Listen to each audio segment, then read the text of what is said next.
Alejo Carpentier concierto barroco. De plata los delgados cuchillos, los finos tenedores, de plata los platos donde un árbol de plata labrada en la concavidad de sus platas recogía el jugo de los asados, de plata los platos fruteros, de 3 bandejas redondas, coronadas por una granada de plata los jarros de vino amartillados por los trabajadores de la plata. De plata los platos pescaderos con su pargo de plata hinchado sobre un entrelazamiento de algas, de plata los saleros, de plata los cascanueces, de plata los cubiletes, de plata las cucharillas con adorno de iniciales.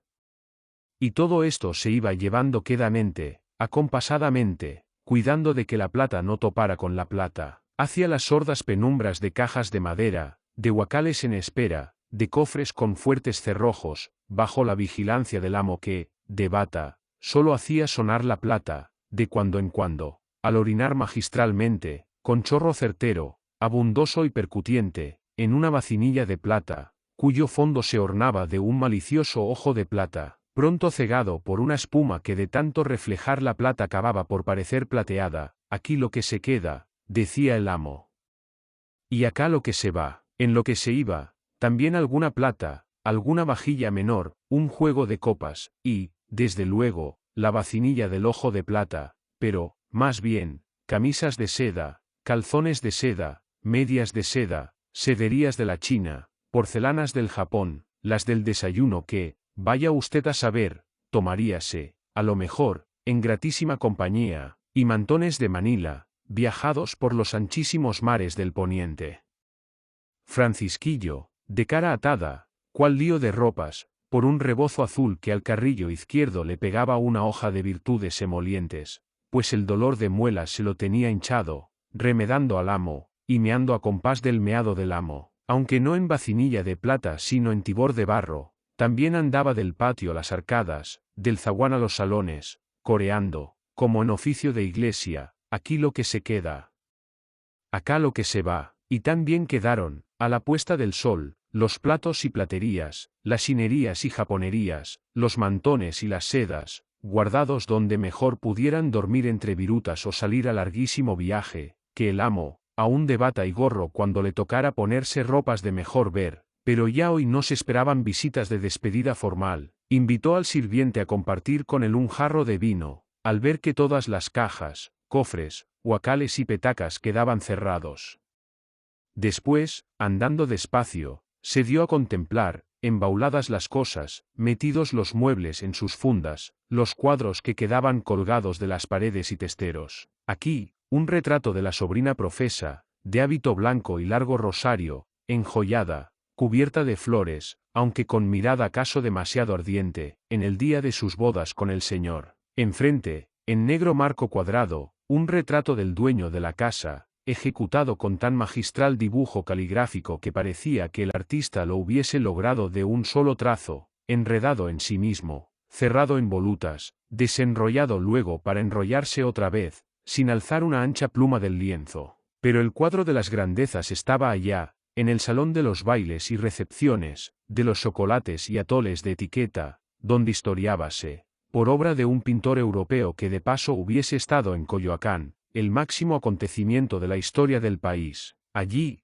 un Montezuma entre romano y azteca, algo César tocado con plumas de quetzal, aparecía sentado en un trono cuyo estilo era mixto de pontificio y michoacano, bajo un palio levantado por 2 partesanas, teniendo a su lado, de pie, un indeciso Cuauhtémoc con cara de joven Telémaco que tuviese los ojos un poco almendrados. Delante de él, Hernán Cortés con toca de terciopelo y espada al cinto, puesta la arrogante bota sobre el primer peldaño del solio imperial, estaba inmovilizado en dramática estampa conquistadora. Detrás, Fray Bartolomé de Olmedo, de hábito mercedario, blandía un crucifijo con gesto de pocos amigos, mientras doña Marina, de sandalias y huipil yucateco, abierta de brazos en mímica intercesora, parecía traducir al señor de Tenochtitlán lo que decía el español, todo en óleo muy embetunado, al gusto italiano de muchos años atrás, ahora que allá el cielo de las cúpulas, con sus caídas de titanes, se abría sobre claridades de cielo verdadero y usaban los artistas de paletas soleadas,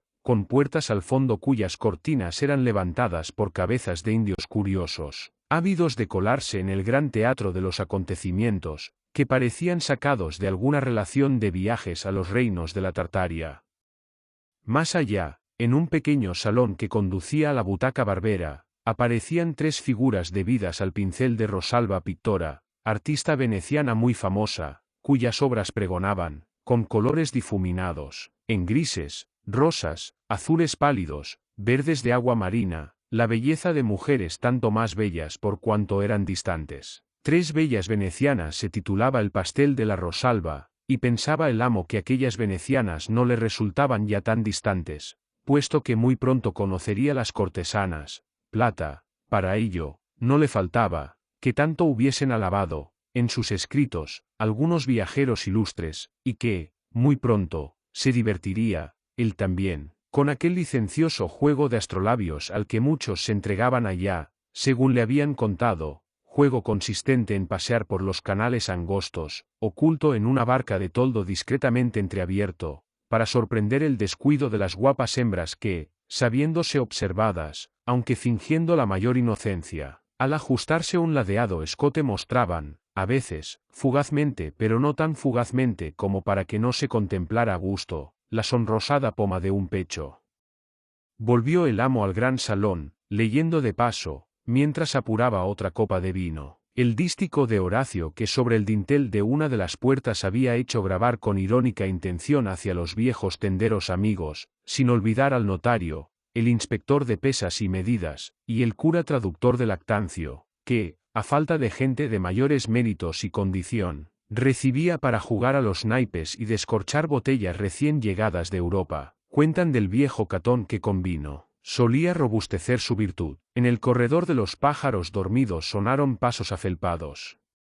Llegaba la visitante nocturna, envuelta en chales, dolida, llorosa, comediante y buscadora del regalo de adioses, un rico collar de oro y plata con piedras que, al parecer, eran buenas, aunque, claro está, habría que llevarlas mañana a la casa de algún orfebre para saber cuánto valían, pidiendo vino mejor que este, entre llantos y besos, pues el de esta garrafa que estaban tomando ahora, aunque se dijera que era vino de España, era vino con pozo, y mejor no meneallo y que ella sabía de eso, vino de jeringa, vino bueno para lavarse aquello, para decirlo todo con palabrejas que coloreaban su entretenido vocabulario, aunque de puro lerdos lo tragaran el amo y el criado, y eso que presumían de catadores finos, ni que te hubiesen parido en palacio de azulejos, a ti, que te chingué la noche aquella, siendo tu fregona de patios, ralladora de elotes, cuando murió mi casta y buena esposa, después de recibir los santos óleos y la bendición papal.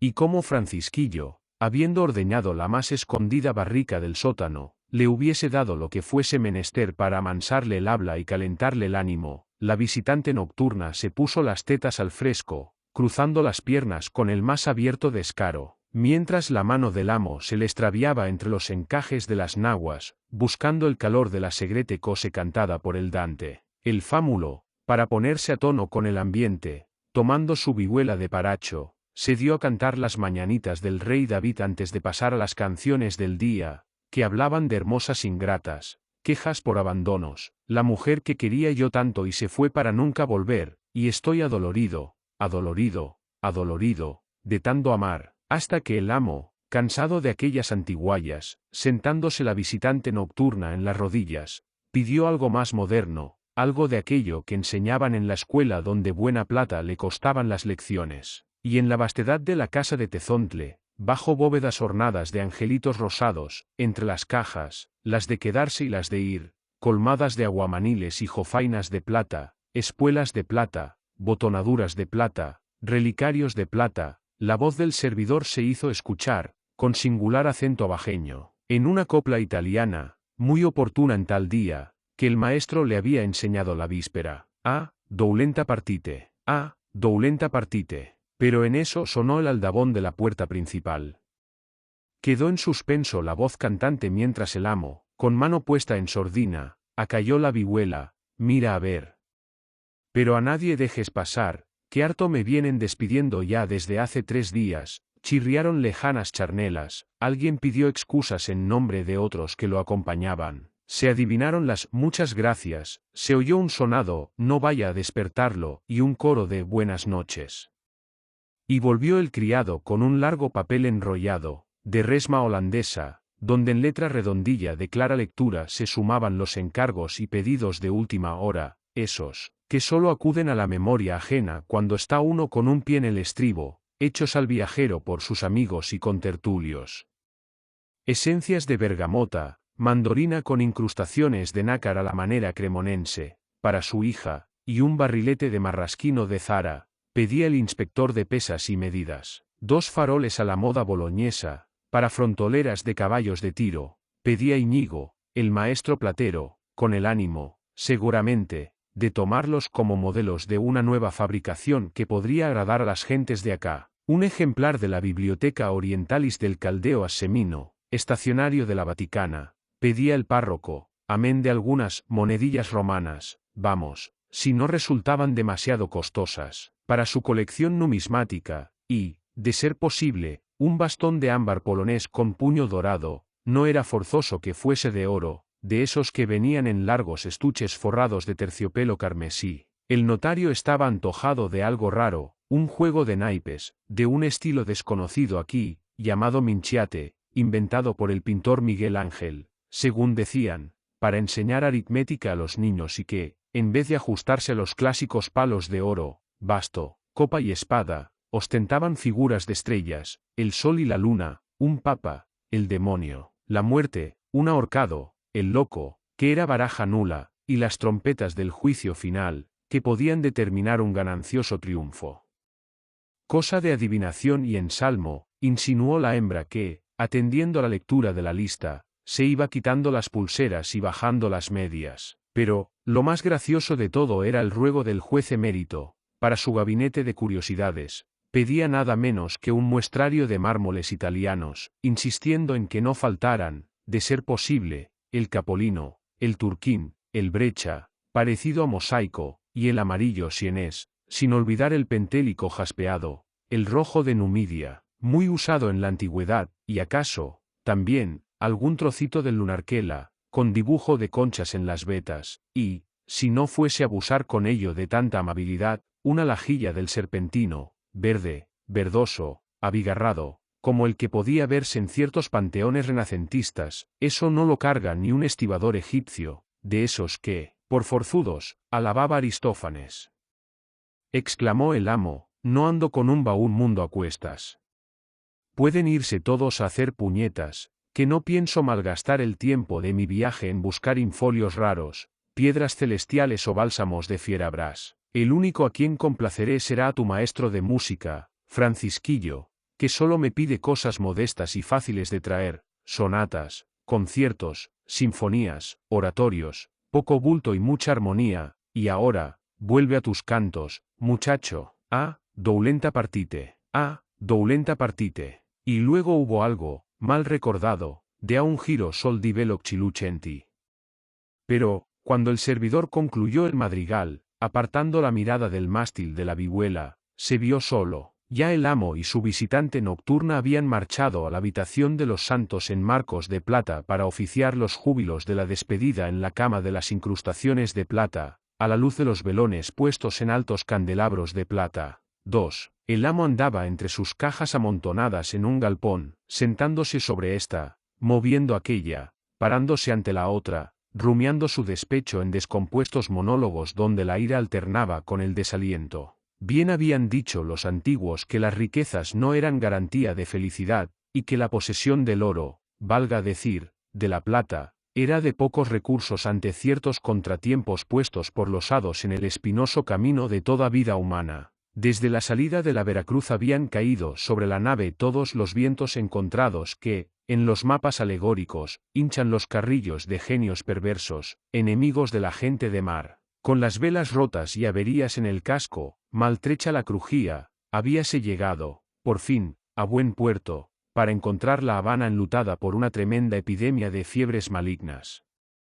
Todo allí, como hubiese dicho Lucrecio, era trastorno y confusión y los afligidos enterraban a sus compañeros como podían. De rerum natura, libro B, precisaba el viajero, erudito, cuando de memoria citaba estas palabras.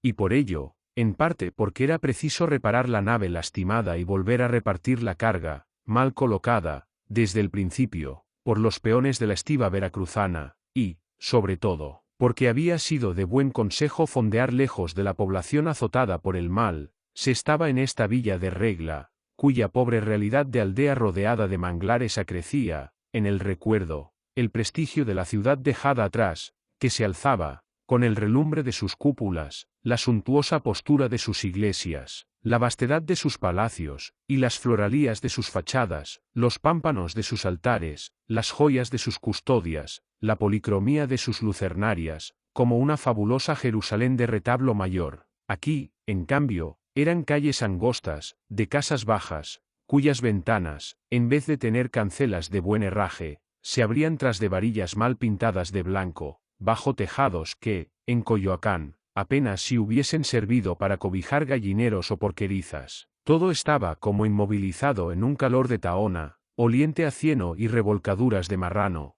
ave renchines y estiércol de establos, cuyo cotidiano bochorno venía a magnificar, en añoranzas, la transparencia de las mañanas mexicanas, con sus volcanes tan próximos, en la ilusión del mirar, que sus cimas parecían situadas a media hora de marcha de quien contemplara el esplendor de sus blancuras puestas sobre los azules de inmensos vitrales. Y aquí habían venido a parar, con cajas, baúles, fardos y guacales, los pasajeros del barco enfermo, esperando que le curaran las mataduras, mientras, en la ciudad de enfrente, bien alzada sobre las aguas del puerto, reinaba el siniestro silencio de las mansiones cerradas por la epidemia. Cerradas estaban las casas de baile, de guaracha y remeneo, con sus mulatas de carnes ofrecidas bajo el calado de los encajes almidonados. Cerradas las casas de las calles de los mercaderes, de la obra pía, de los oficios, donde a menudo se presentaban, aunque esto no fuese novedad muy notable, orquestas de gatos mecánicos,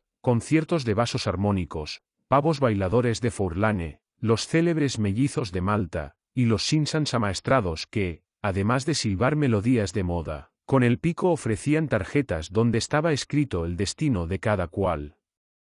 Y como si el Señor, de tarde en tarde, quisiese castigar los muchos pecados de esa ciudad parlera, alardosa y despreocupada, sobre ella caían, repentinamente, cuando menos esperaban, los alientos malditos de las fiebres que le venían, según opinaban algunos entendidos, de las podredumbres que infestaban las marismas cercanas. Una vez más había sonado el Dies Irae de rigor y las gentes lo aceptaban como un paso más, rutinario e inevitable, del carretón de la muerte, pero lo malo era que Francisquillo, después de tiritar durante 3 días, acababa de largar el alma en un vómito de sangre. Con la cara más amarilla que azufre de botica, lo metieron entre tablas, llevándolo a un cementerio donde los ataúdes tenían que atravesarse, unos encima de otros, cruzados, tornapuntados, como maderas en astillero, pues, en el suelo, no quedaba lugar para los que de todas partes traían. Y aquí que el amo se ve sin criado, como si un amo sin criado fuese amo de verdad, fallida, por falta de servidor y de vihuela mexicana, la gran entrada, la señalada aparición, que había soñado hacer en los escenarios a donde llegaría, rico, riquísimo, con plata para regalar, un nieto de quienes hubiesen salido de ellos, con una mano delante y otra atrás, como se dice, para buscar fortuna en tierras de América. Pero he aquí que en la posada de donde salen, cada mañana, las recuas que hacen el viaje a Jaruco, le ha llamado la atención un negro libre, hábil en artes de almohaza y atusado, que, en los descansos que le deja el cuidado de sus bestias, rasguea una guitarra de mala pinta, o, cuando le vienen otras ganas, canta irreverentes coplas que hablan de frailes garañones y guabinas resbalosas, acompañándose de un tambor, o, a veces, marcando el ritmo de los estribillos con un par de toletes marineros, cuyo sonido, al entrechocarse, es el mismo que se oye, martillo con metal, en el taller de los plateros mexicanos. El viajero, para aliviarse de su impaciencia por proseguir la navegación, se sienta a escucharlo, cada tarde, en el patio de las mulas, y piensa que en estos días, cuando es moda de ricos señores tener pajes negros, parece que ya se ven esos moros en las capitales de Francia, de Italia, de Bohemia, y hasta en la lejana Dinamarca donde las reinas, como es sabido, hacen asesinar a sus esposos mediante venenos que, cual música de infernal poder, habrá de entrarles por las orejas. No le vendría mal llevarse al cuadrerizo, enseñándole, desde luego, ciertos modales que parece ignorar. Pregunta al posadero si el sujeto es mozo honrado, de buena doctrina y ejemplo, y le responden que no lo hay mejor en toda la villa, y que, además, sabe leer, puede escribir cartas de poca complicación, y hasta dicen que entiende de solfa por papeles. Traba pues conversación con Filomeno, pues así se llama el cuadrerizo, y se entera de que es biznieto de un negro salvador que fue, un siglo atrás, protagonista de una tan sonada hazaña que un poeta del país, llamado Silvestre de Balboa, la cantó en una larga y bien rimada oda, titulada Espejo de Paciencia. Un día, según narra el mozo, echó anclas en aguas de Manzanillo, allí donde una inacabable cortina de árboles playeros suele ocultar lo malo que pueda venir del mar, un bergantín al mando de Gilberto Girón, hereje francés de los que no creen en vírgenes ni santos, capitán de una caterva de luteranos, aventureros de toda laya, de los muchos que, siempre listos a meterse en empresas de desembarcos, contrabandos y rapiñas, andaban trashumando fechorías por distintos parajes del Caribe y de la Florida. Supo el desalmado Girón que en las haciendas de Yara, a unas leguas de la costa, hallábase, visitando su diócesis, el buen fray Juan de las Cabezas Altamirano, obispo de esta isla que antaño llamábase Fernandina, porque, cuando la divisó por vez primera el gran almirante don Cristóbal, reinaba en España un rey Fernando que tanto montaba como la reina, decían las gentes de otros tiempos, acaso por aquello de que deber de rey es montar a la reina, y en esto de líos de alcoba nadie, en fin de cuentas, sabe quién monta a quién, porque, en eso de que monte el varón o que el varón sea montado, es asunto que, prosigue tu historia en línea recta, muchacho, interrumpe el viajero, y no te metas en curvas ni transversales, que para sacar una verdad en limpio menester son muchas pruebas y repruebas. Así lo haré, dice el mozo, y alzando los brazos y accionando las manos como títeres, con los dedos pulgares y meñiques movidos como bracitos, continúa en la narración del sucedido con tanta vida como la pone cualquier bululú de buen ingenio en sacarse personajes detrás de las espaldas y montarlos en el escenario de sus hombros. Así cuentan algunos feriantes en los mercados de México, pensaba el viajero, la gran historia de Montezume y Hernán Cortés. Se entera pues el hugonote que el santo pastor de la Fernandina pernoctaba en Yara, y sale en su busca, seguido de sus sayones, con el perverso ánimo de apresarlo y exigir fuerte rescate por su persona. Llega al pueblo de madrugada, halla dormidos a los moradores, se apodera del virtuoso prelado sin reverencia ni miramientos, reclamando, a cambio de su libertad, un tributo, cosa enorme para esa pobre gente, de 200 ducados en dineros, 100 arrobas de carne y tocino, y 1000 cueros de ganado, amén de otras cosas menores, reclamadas por los vicios y bestialidades de tales forbantes. Reúnen los atribulados vecinos lo fijado por la exorbitante demanda, y devuelto es el obispo a su parroquia, donde es recibido con grandes festejos y alegrías, de los que luego se hablará con mayor despacio, advierte el mozo, antes de ahuecar la voz y arrugar el ceño para entrar en la segunda parte, bastante más dramática, del relato. Furioso al enterarse de lo ocurrido, un bizarro Gregorio Ramos, capitán con arrestos de Paladín Roldán, resuelve que no habrá de salirse el francés con la suya, ni gozarse del botín tan fácilmente mal habido. Junta prestamente una partida de hombres de pelo en pecho y bragas bien colgadas y frente a ella se encamina a Manzanillo, con el propósito de librar batalla al pirata Girón. Iban en la tropa gente de espada bien templada, partesanas, botafogos y espingardas, cargando los más, sin embargo, con aquello que mejor hubiesen hallado para arrojarse la pelea, por no ser su oficio el de las armas, llevaba este un herrón amolado, junto al que solo pudo conseguirse una pica mohosa, alzaba aquel una aguijada boyera o un chuzo de labranza, trayendo un pellejo de manatí a falta de broquel. También se tenían varios indios naboríes, listos a luchar de acuerdo con las astucias y costumbres de su nación. Pero venía sobre todo, en el escuadrón movido por heroico empeño, uno, aquel, y se quitó el sombrero pajizo de revueltos flecos el narrador, a quien el poeta Silvestre de Balboa habría de cantar en especial estrofa, andaba entre los nuestros diligente, un etíope digno de alabanza, llamado Salvador, negro valiente, de los que tiene Yara en su labranza, hijo de Golomón, viejo prudente, el cual, armado de machete y lanza, cuando vido a Girón andar brioso, arremete contra él como león furioso, recio y prolongado resultó el combate. Desnudo iba quedando el negro, de tanto como lo rozaban las furiosas cuchilladas del luterano, bien defendido por su cota de factura normanda. Pero, luego de burlarlo, sofocarlo, fatigarlo, acosarlo, con mañas de las que se usan en los apartamientos de ganado bravío, el animoso Salvador, hízose afuera y le apuntó derecho, metiéndole la lanza por el pecho.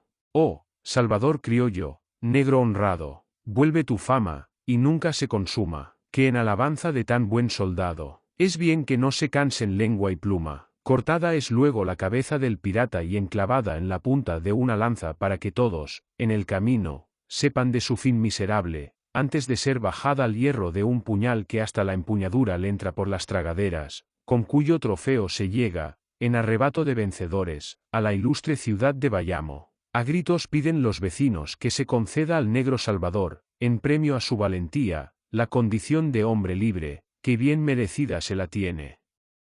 Otorgan las autoridades la merced. Y, con el regreso del santo obispo, cunde la fiesta en la población, y tanto es el contento de los viejos, y el alborozo de las mujeres, y la algarabía de los niños, que, dolido por no haber sido invitado al regocijo, lo contempla, desde las frondas de guayabos y cañaverales, un público, dice Filomeno, ilustrando su enumeración con gestos descriptivos de indumentaria, cuernos y atributos, de sátiros, faunos, silvanos, semicarpos, centauros, náyades y hasta madríadas en nahuas.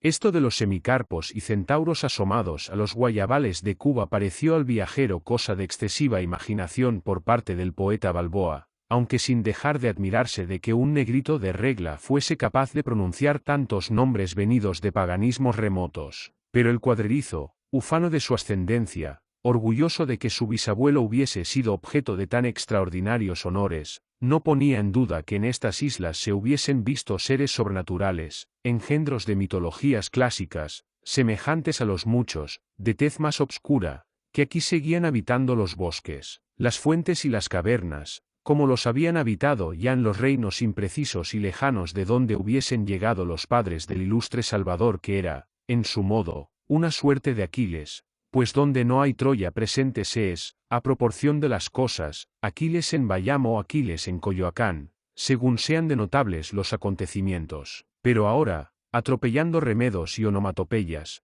canturreos altos y bajos, palmadas, sacudimientos, y con golpes dados en cajones, tinajas, bateas, pesebres, correr de varillas sobre los horcones del patio, exclamaciones y taconeos, trata Filomeno de revivir el bullicio de las músicas oídas durante la fiesta memorable, que acaso duró 2 días con sus noches, y cuyos instrumentos enumeró el poeta Balboa en filarmónico recuento, flautas, zampoñas y rabeles ciento, ripio de rimador falto de consonante, piensa el viajero, pues nadie ha sabido nunca de sinfonías de 100 rabeles, ni siquiera en la corte del rey Felipe, tan aficionado a la música, según se dice, que nunca viajaba sin llevar consigo un órgano de palo que, en descansos, tañía el ciego Antonio de Cabezón, clarincillos, adufes, panderos, panderetas y atabales, y hasta unas tipinaguas, de las que hacen los indios con calabazos, porque, en aquel universal concierto se mezclaron músicos de Castilla y de Canarias,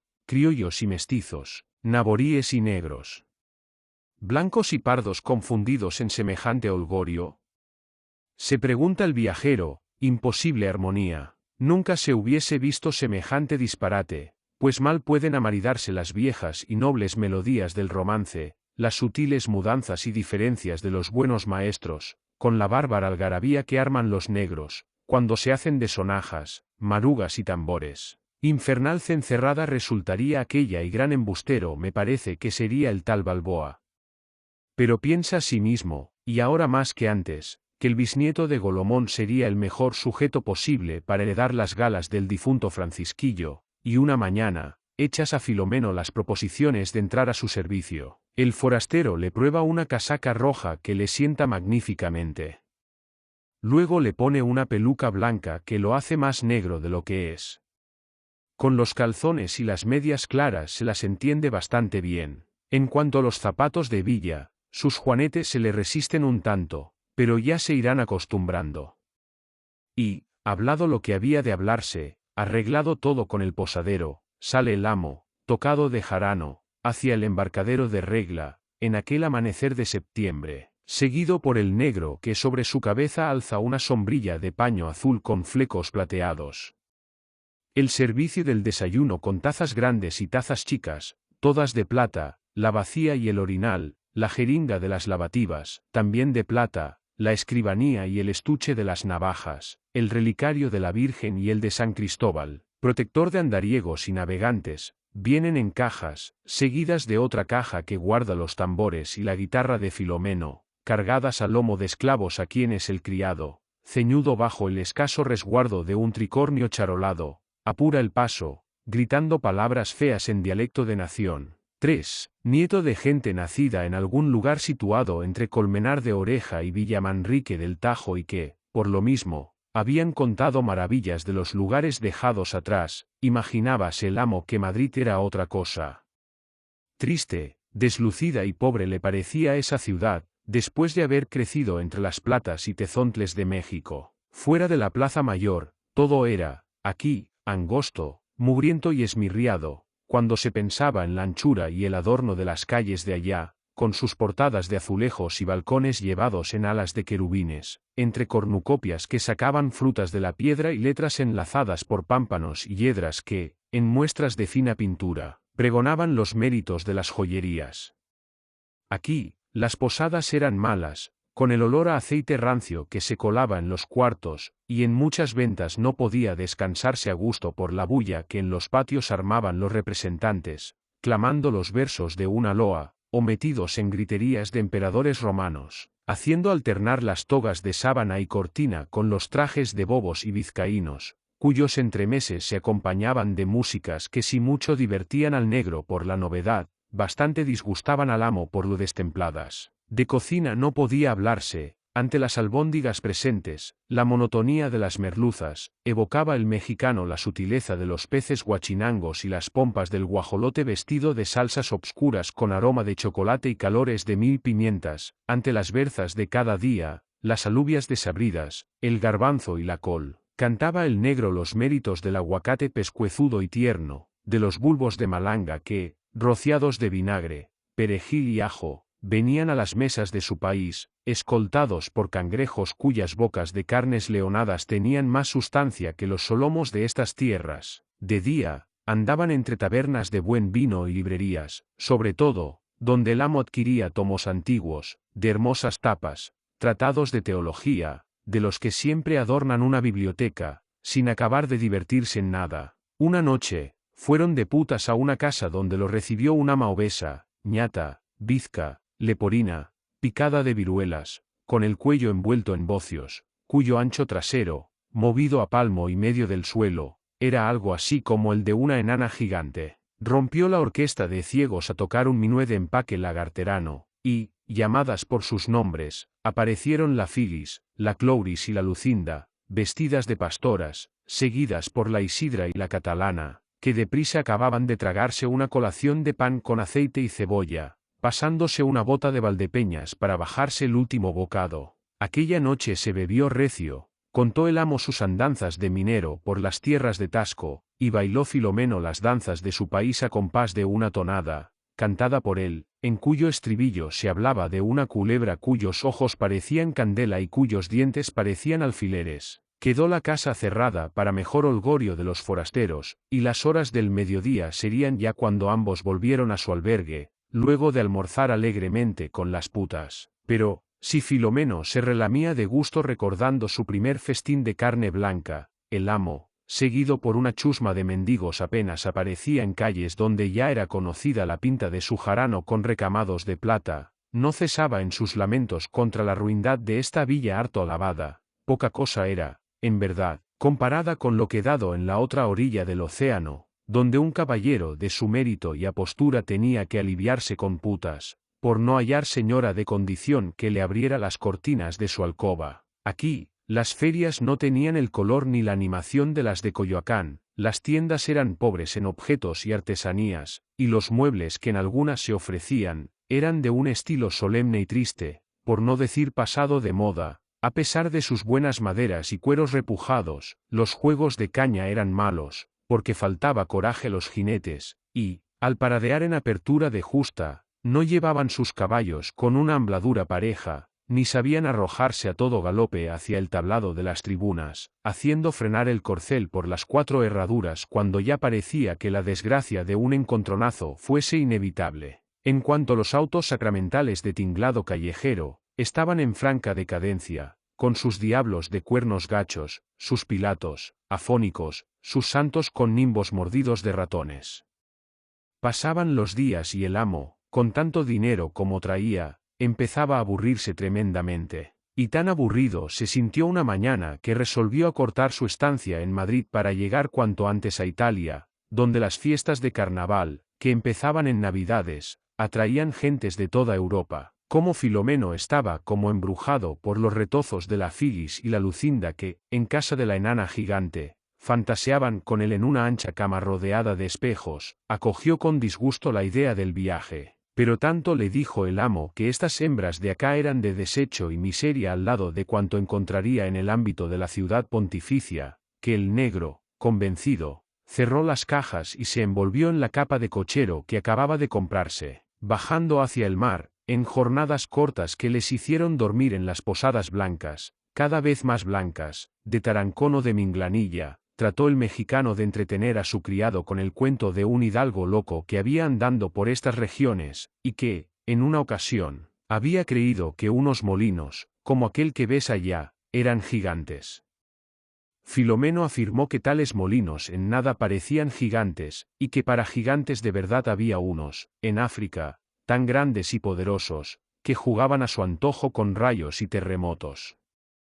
Cuando llegaron a Cuenca, el amo observó que esa ciudad, con su calle mayor subida a lomo de una cuesta, era poca cosa al lado de Guanajuato, que también tenía una calle semejante, rematada por una iglesia. Valencia les agradó porque allí volvían a encontrar un ritmo de vida, muy despreocupado de relojes, que les recordaba el «no hagas mañana lo que puedes dejar para pasado mañana» de sus tierras de atoles y ajiacos. Y así, luego de seguir caminos de donde siempre se veía el mar, llegaron a Barcelona, alegrándose el oído con el son de muchas chirimías y atabales, ruido de cascabeles, gritos de «aparta, aparta», de corredores que de la ciudad salían. Vieron las naves que estaban en la playa, las cuales, abatiendo las tiendas, se descubrían llenas de flámulas y gallardetes, que tremolaban al viento, y besaban y barrían el agua.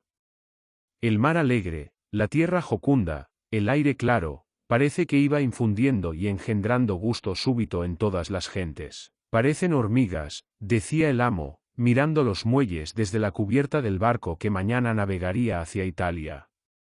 Si los dejas, levantarán edificios tan altos que rascarán las nubes. A su lado, Filomeno, en voz baja, rezaba una virgen de cara negra, patrona de pescadores y navegantes, para que la travesía fuese buena y se llegara con salud al puerto de Roma que, según su idea, siendo ciudad importante debía alzarse a orillas del océano, con un buen cinturón de arrecifes para protegerla de los ciclones que arrancarían las campanas de San Pedro, cada 10 años, más o menos, como sucedía en La Habana con las iglesias de San Francisco y del Espíritu Santo. 4. En gris de agua y cielos aneblados, a pesar de la suavidad de aquel invierno, bajo la grisura de nubes matizadas de sepia cuando se pintaban, abajo, sobre las anchas, blandas, redondeadas ondulaciones, emperezadas en sus mecimientos sin espuma, que se abrían o se entremezclaban al ser de vueltas de una orilla a otra, entre los difuminos de acuarela muy lavada que desdibujaban el contorno de iglesias y palacios, con una humedad que se definía en tonos de alga sobre las escalinatas y los atracaderos, en llovidos reflejos sobre el embaldosado de las plazas, en brumosas manchas puestas a lo largo de las paredes lamidas por pequeñas olas silenciosas, entre evanescencias, sordinas, luces ocres y tristezas de moho a la sombra de los puentes abiertos sobre la quietud de los canales, al pie de los cipreses que eran como árboles apenas esbozados, entre grisuras, opalescencias, matices crepusculares, sanguinas apagadas, humos de un azul pastel, había estallado el carnaval, el gran carnaval de Epifanía, en amarillo naranja y amarillo mandarina, en amarillo canario y en verde rana, en rojo granate, rojo de petirrojo, rojo de cajas chinas, trajes ajedrezados en añil y azafrán, moñas y escarapelas, listados de caramelo y palo de barbería, bicornios y plumajes, tornasol de sedas metido en turbamulta de rasos y cintajos, turquerías y mamarrachos, con tal estrépito de címbalos y matracas, de tambores, panderos y cornetas, que todas las palomas de la ciudad, en un solo vuelo que por segundos ennegreció el firmamento, huyeron hacia orillas lejanas. De pronto, añadiendo su sinfonía a la de banderas y enseñas, se prendieron las linternas y faroles de los buques de guerra, fragatas, galeras, barcazas del comercio, goletas pesqueras, de tripulaciones disfrazadas, en tanto que apareció, tal una pérgola flotante, todo remendado de tablones disparejos y duelas de barril, maltrecho pero todavía vistoso y engreído, el último bucentauro de la Serenísima República, sacado de su cobertizo, en tal día de fiesta, para dispersar las chispas, coheterías y bengalas de un fuego artificial coronado de girándulas y meteoros. Y todo el mundo, entonces, cambió de cara. Antifaces de albayalde, todos iguales, petrificaron los rostros de los hombres de condición, entre el charol de los sombreros y el cuello del tabardo. Antifaces de terciopelo obscuro ocultaron el semblante, solo vivo en labios y dientes, de las embozadas de pie fino. En cuanto al pueblo, la marinería, las gentes de la verdura, el buñuelo y el pescado, del sable y del tintero, del remo y de la vara, fue una transfiguración general que ocultó las pieles tersas o arrugadas, la mueca del engañado, la impaciencia del engañador o las lujurias del sobador, bajo el cartón pintado de las caretas de mongol, de muerto, de rey ciervo, o de aquellas otras que lucían narices borrachas, bigotes a lo berebere, barbas de barbones, cuernos de cabrones. Mudando la voz, las damas decentes se libraban de cuantas obscenidades y cochinas palabras se habían guardado en el alma durante meses, en tanto que los maricones, vestidos a la mitológica o llevando basquiñas españolas, aflautaban el tono de proposiciones que no siempre caían en el vacío. Cada cual hablaba, gritaba, cantaba, pregonaba, afrentaba, ofrecía, requebraba, insinuaba, con voz que no era la suya, entre el retablo de los títeres, el escenario de los farsantes, la cátedra del astrólogo, el muestrario del vendedor de hierbas de buen querer, elixires para aliviar el dolor de hijada o devolver arrestos a los ancianos. Ahora, durante 40 días, quedarían abiertas las tiendas hasta la medianoche, por no hablarse de las muchas que no cerrarían sus puertas de día ni de noche, seguirían bailando los micos del organillo, seguirían meciéndose las cacatúas amaestradas en sus columpios de filigrana, seguirían cruzando la plaza, sobre un alambre, los equilibristas, seguirían en sus oficios los adivinos, las echadoras de cartas, los limosneros y las putas, únicas mujeres de rostros descubiertos,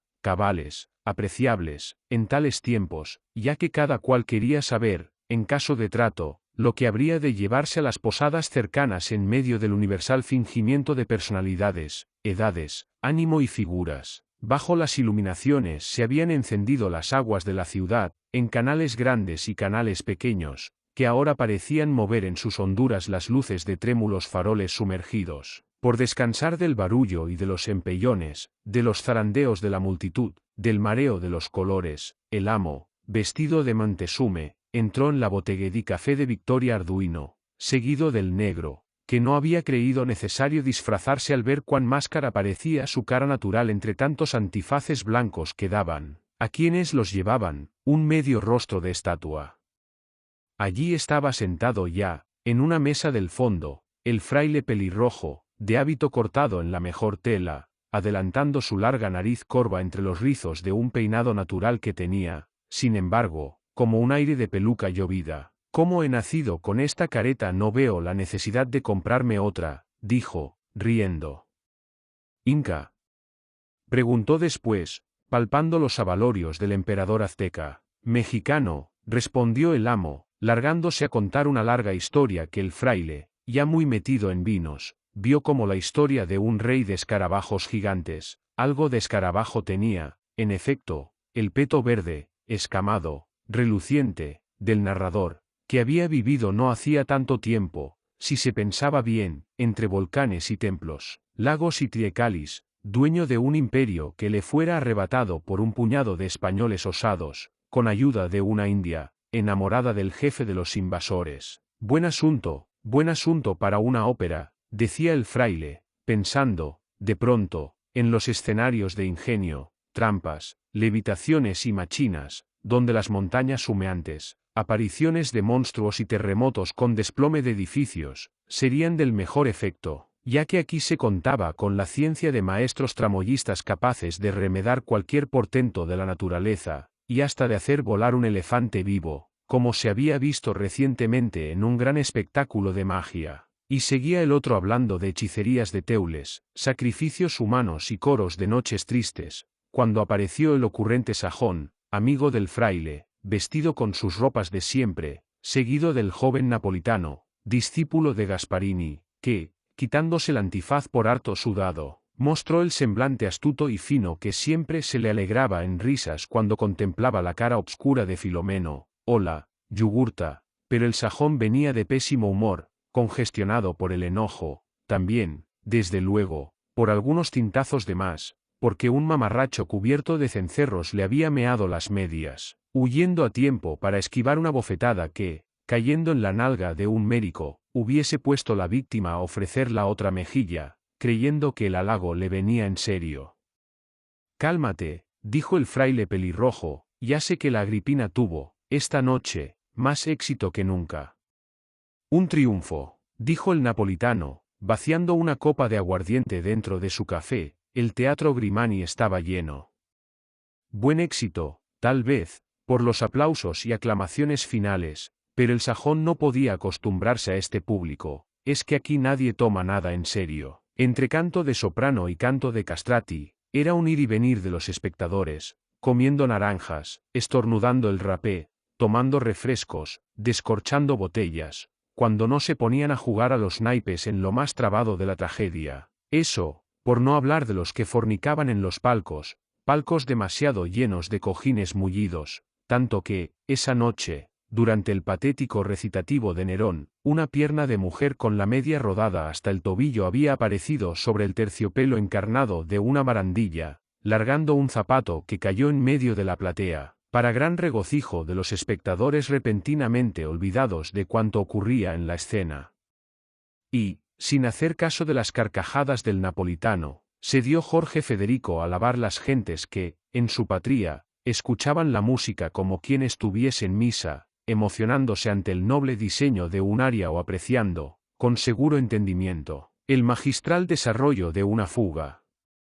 Transcurrió un grato tiempo entre bromas, comentarios, hablar mal de este y de aquel, contar la historia de cómo una cortesana, amiga de la pintora Rosalba, «Yo me la tiré anoche», dijo Montesume, había desplumado, sin darle nada a cambio, a un rico magistrado francés, y entretanto, sobre la mesa, habían desfilado varios frascos panzones, envueltos en pajas coloreadas, de un tinto liviano, de los que no ponen costras moradas en los labios, pero se cuelan, bajan y se trepan, con regocijante facilidad. Este mismo vino es el que toma el rey de Dinamarca, que se está corriendo la gran farra de carnaval, de su puesto incógnito, bajo el nombre de conde de Olenborg, dijo el pelirrojo. «No puede haber reyes en Dinamarca», dijo Montesume, que empezaba a estar seriamente pasado de copas, «no puede haber reyes en Dinamarca porque allí todo está podrido, los reyes mueren por unos venenos que les echan en los oídos, y los príncipes se vuelven locos de tantos fantasmas como aparecen en los castillos, acabando por jugar con calaveras como los chamacos mexicanos en día de fieles difuntos».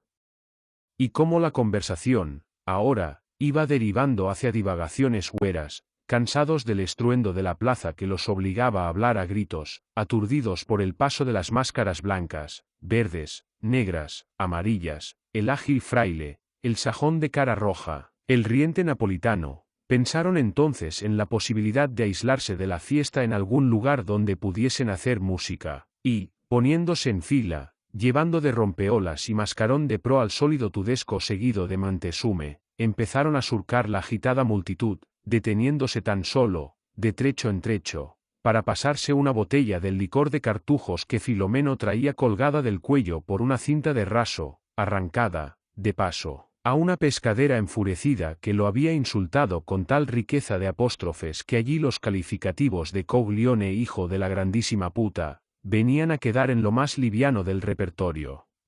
Desconfiada asomó la cara al rastrillo la monja tornera, mudándosele la cara de gozo al ver el semblante del pelirrojo. ¡Oh, divina sorpresa, maestro! Y chirriaron las bisagras del portillo y entraron los 5 en el hospedale della Pietà, todo en sombras, en cuyos largos corredores resonaban, a ratos, como traídos por una brisa tornadiza, los ruidos lejanos del carnaval. Divina sorpresa, repetía la monja, encendiendo las luces de la gran sala de música que, con sus mármoles, molduras y guirnaldas, con sus muchas sillas, cortinas y dorados, sus alfombras, sus pinturas de bíblico asunto, era algo como un teatro sin escenario o una iglesia de pocos altares, en ambiente a la vez conventual y mundano, ostentoso y secreto. Al fondo, allá donde una cúpula se ahuecaba en sombras, las velas y lámparas iban estirando los reflejos de altos tubos de órgano, escoltados por los tubos menores de las voces celestiales, y preguntábanse, Montezume y Filomeno a qué habían venido a semejante lugar, en vez de haberse buscado la juerga donde hubiese hembras y copas, cuando 2, 5, 10, 20 figuras claras empezaron a salir de las sombras de la derecha y de las penumbras de la izquierda, rodeando el hábito del fraile Antonio con las graciosas blancuras de sus camisas de holán, batas de cuarto, dormilonas y gorros de encaje. Y llegaban otras, y otras más, aún soñolientas y emperezadas al entrar, pero pronto piadoras y alborozadas, girando en torno a los visitantes nocturnos, sopesando los collares de Montezume, y mirando al negro, sobre todo, a quien pellizcaban las mejillas para ver si no eran de máscara, y llegaban otras, y otras más, trayendo perfumes en las cabelleras, flores en los escotes, zapatillas bordadas, hasta que la nave se llenó de caras jóvenes, por fin, caras sin antifaces, reidoras, iluminadas por la sorpresa, y que se alegraron más aún cuando de las despensas empezaron a traerse jarras de sangría y aguamiel, vinos de España, licores de frambuesa y ciruela mirabel. El maestro, pues así lo llamaban todas, hacía las presentaciones, Pierina del violino, Catarina del corneto, Bettina della viola, Bianca María organista, Margherite dell'arpa doppia, Giuseppine del chitarrone, Claudia del flautino, Lucieta della tromba. Y poco a poco, como eran 70, y el maestro Antonio, por lo bebido, confundía unas huérfanas con otras, los nombres de estas se fueron reduciendo al del instrumento que tocaban. Como si las muchachas no tuviesen otra personalidad, cobrando vida en sonido, las señalaba con el dedo, clavicémbalo, viola da brazo, clarino, oboe, basso di gamba, flauto, órgano di legno, regale, violino guaya francesi, tromba marina, trombone. Se colocaron los atriles, se instaló el sajón, magistralmente, ante el teclado del órgano, probó el napolitano las voces de un clavicémbalo, subió el maestro al podium, agarró un violín, alzó el arco, y, con 2 gestos enérgicos, desencadenó el más tremendo concertó grosso que pudieron haber escuchado los siglos, aunque los siglos no recordaron nada, y es lástima porque aquello era tan digno de oírse como de verse. Prendido el frenético allegro de las 70 mujeres que se sabían sus partes de memoria, de tanto haberlas ensayado, Antonio Vivaldi arremetió en la sinfonía con fabuloso ímpetu, en juego concertante, mientras Domenico Scarlatti, pues era él, se largó a hacer vertiginosas escalas en el clavicémbalo, en tanto que Jorge Federico Händel se entregaba a deslumbrantes variaciones que atropellaban todas las normas del bajo continuo. «Dale, sajón del carajo», gritaba Antonio. «Ahora vas a ver, fraile putañero», respondía el otro, entregado a su prodigiosa inventiva, en tanto que Antonio, sin dejar de mirar las manos de Doménico, que se le dispersaban en arpegios y floreos, descolgaba arcadas de lo alto, como sacándolas del aire con brío gitano, mordiendo las cuerdas, retozando en octavas y dobles notas, con el infernal virtuosismo que le conocían sus discípulas. Y parecía que el movimiento hubiese llegado a su colmo, cuando Jorge Federico, soltando de pronto los grandes registros del órgano, sacó los juegos de fondo, las mutaciones, el plinem, con tal acometida en los tubos de clarines, trompetas y bombardas, que allí empezaron a sonar las llamadas del juicio final. «El sajón nos está jodiendo a todos», gritó Antonio, exasperando el fortísimo. «A mí ni se me oye», gritó Doménico, arreciando en acordes, pero, entretanto, Filomeno había corrido a las cocinas, trayendo una batería de calderos de cobre, de todos tamaños, a los que empezó a golpear con cucharas, espumaderas, batidoras, rollos de amasar, tizones, palos de plumeros, con tales ocurrencias de ritmos, de síncopas, de acentos encontrados, que, por espacio de 32 compases lo dejaron solo para que improvisara. «Magnífico, magnífico», gritaba Jorge Federico. «Magnífico, magnífico», gritaba Doménico, dando entusiasmados codazos al teclado del clavicémbalo. «Compás 28. Compás 29. Compás 30. Compás 31. Compás 32. Ahora», aulló Antonio Vivaldi, y todo el mundo arrancó sobre el da capo, con tremebundo impulso, sacando el alma a los violines, oboes, trombones, regales, organillos de palo, violas de gamba, y a cuanto pudiese resonar en la nave, cuyas cristalerías vibraban, en lo alto, como estremecidas por un escándalo del cielo. Acorde final. Antonio soltó el arco. Doménico tiró la tapa del teclado. Sacándose del bolsillo un pañuelo de encaje harto liviano para tan ancha frente, el sajón se secó el sudor. Las pupilas del hospedale prorrumpieron en una enorme carcajada, mientras Montezuma hacía correr las copas de una bebida que había inventado, en gran trasiego de jarras y botellas, mezclando de todo un poco. En tal tónicas estaba, cuando Filomeno reparó en la presencia de un cuadro que vino a iluminar repentinamente un candelabro cambiado de lugar. Había ahí una Eva, tentada por la serpiente, pero lo que dominaba en aquella pintura no era la Eva flacuchenta y amarilla, demasiado envuelta en una cabellera inútilmente cuidadosa de un pudor que no existía en tiempos todavía ignorantes de malicias carnales, sino la serpiente, corpulenta, listada de verde, de 3 vueltas sobre el tronco del árbol, y que, con enormes ojos colmados de maldad, más parecía ofrecer la manzana a quienes miraban el cuadro que a su víctima, todavía indecisa, y se comprende cuando se piensa en lo que nos costó su aquiescencia, en aceptar la fruta que habría de hacerla parir con el dolor de su vientre. Filomeno se fue acercando lentamente a la imagen, como si temiese que la serpiente pudiese saltar fuera del marco y golpeando en una bandeja de bronco sonido, mirando a los presentes como si oficiara en una extraña ceremonia ritual, comenzó a cantar: «Mamita, mamita, ven, ven, ven, que me come la culebra, ven, ven, ven, mírale los ojos, que parecen candela, mírale lo diente, que parecen filé, mentira, mi negra, ven, ven, ven, son juego en mi tierra, ven, ven, ven». Y haciendo ademán de matar la sierpe del cuadro con un enorme cuchillo de trinchar, gritó: «La culebra se murió, calabea son, calabea son, cábala sum sum sum», coreó Antonio Vivaldi, dando al estribillo, por hábito eclesiástico, una inesperada inflexión de latín salmodiado. «Cábala sum sum sum», coreó Domenico Scarlatti. «Cábala sum sum sum», coreó Jorge Federico Händel. «Cábala sum sum sum», repetían las 70 voces femeninas del hospedale, entre risas y palmadas, y, siguiendo al negro que ahora golpeaba la bandeja con una mano de mortero, formaron todos una fila, agarrados por la cintura, moviendo las caderas, en la más descoyuntada farándula que pudiera imaginarse, farándula que ahora guiaba Montezume, haciendo girar un enorme farol en el palo de un escobillón a compás del sonsonete 100 veces repetido, cábala sum sum sum.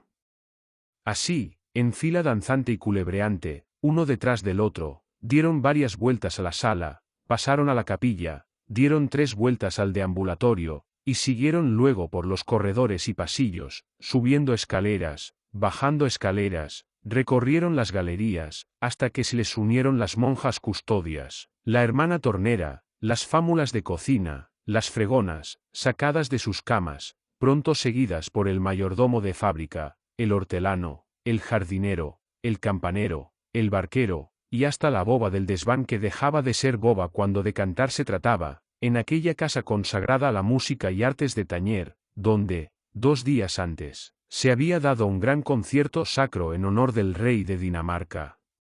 Calabea son son son, cantaba Filomeno, ritmando cada vez más.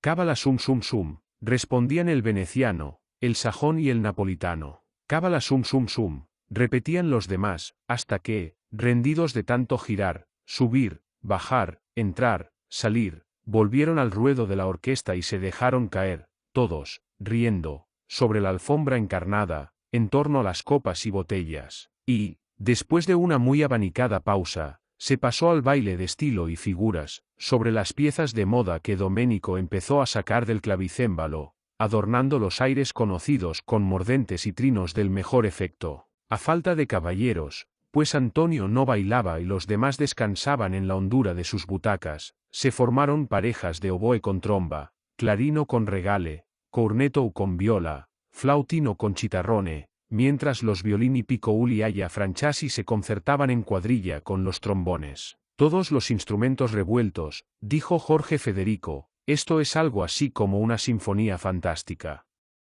Pero Filomeno, ahora, junto al teclado, con una copa puesta sobre la caja de resonancia, ritmaba las danzas rascando un rayo de cocina con una llave.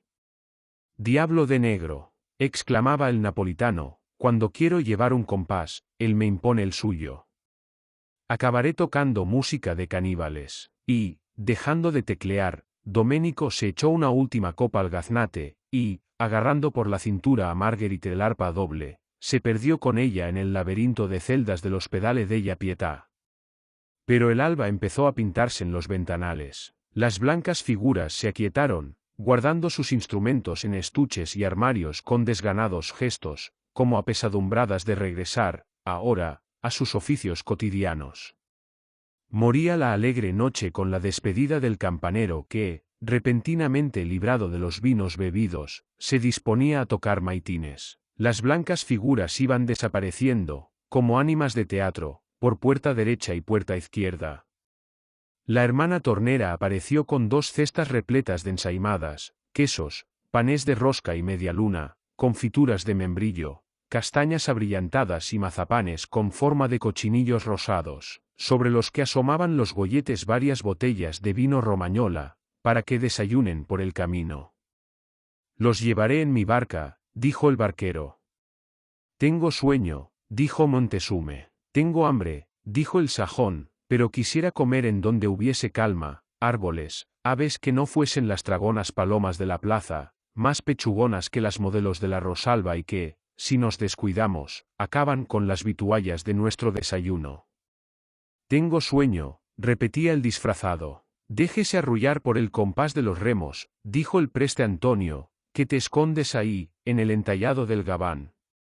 Preguntó el sajón a Filomeno. «Nada, un pequeño recuerdo de la Catarina del Cornetou», responde el negro, palpando el objeto que no acaba de definirse en una forma, con la unción de quien tocara una mano de santo puesta en relicario. «Vi, de la ciudad, aún sumida en sombras bajo las nubes grisáceas del lento amanecer, les venían distantes algarabías de cornetas y matracas, traídas o llevadas por la brisa. Seguía el holgorio entre tabernas y tinglados cuyas luces empezaban a apagarse, sin que las máscaras trasnochadas pensaran en refrescar sus disfraces que, en la creciente claridad, iban perdiendo la gracia y el brillo. La barca, tras de largo y quieto bogar, se acercó a los cipreses de un cementerio. Aquí podrían desayunar tranquilos, dijo el barquero, parando en una orilla. Y a tierra fueron pasando capachos, cestas y botellas. Las lápidas eran como las mesas sin mantel de un vasto café desierto. Y el vino Romañola, sumándose a los que ya venían bebidos, volvió a poner una festiva animación en las voces. El mexicano, sacado de su sopor, fue invitado a narrar nuevamente la historia de Montezume que Antonio, la víspera, había mal oído, ensordecido como lo estaba por el griterío de las máscaras.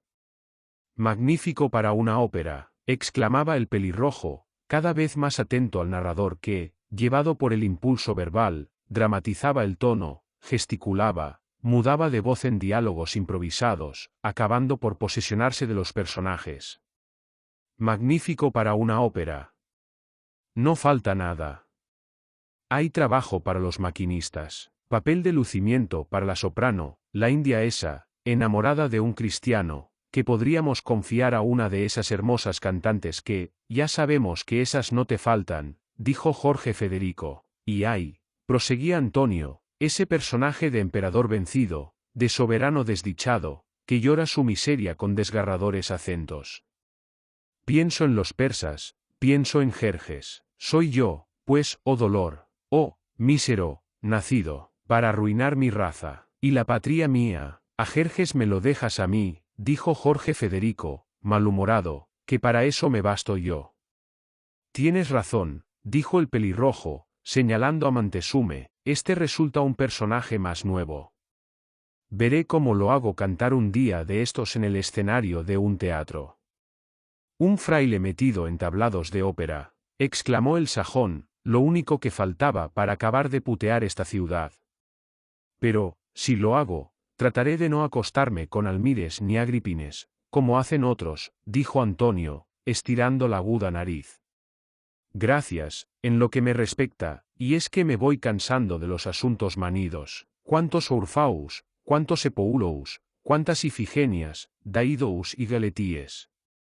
Habría que buscar asuntos nuevos, distintos ambientes, otros países, no sé.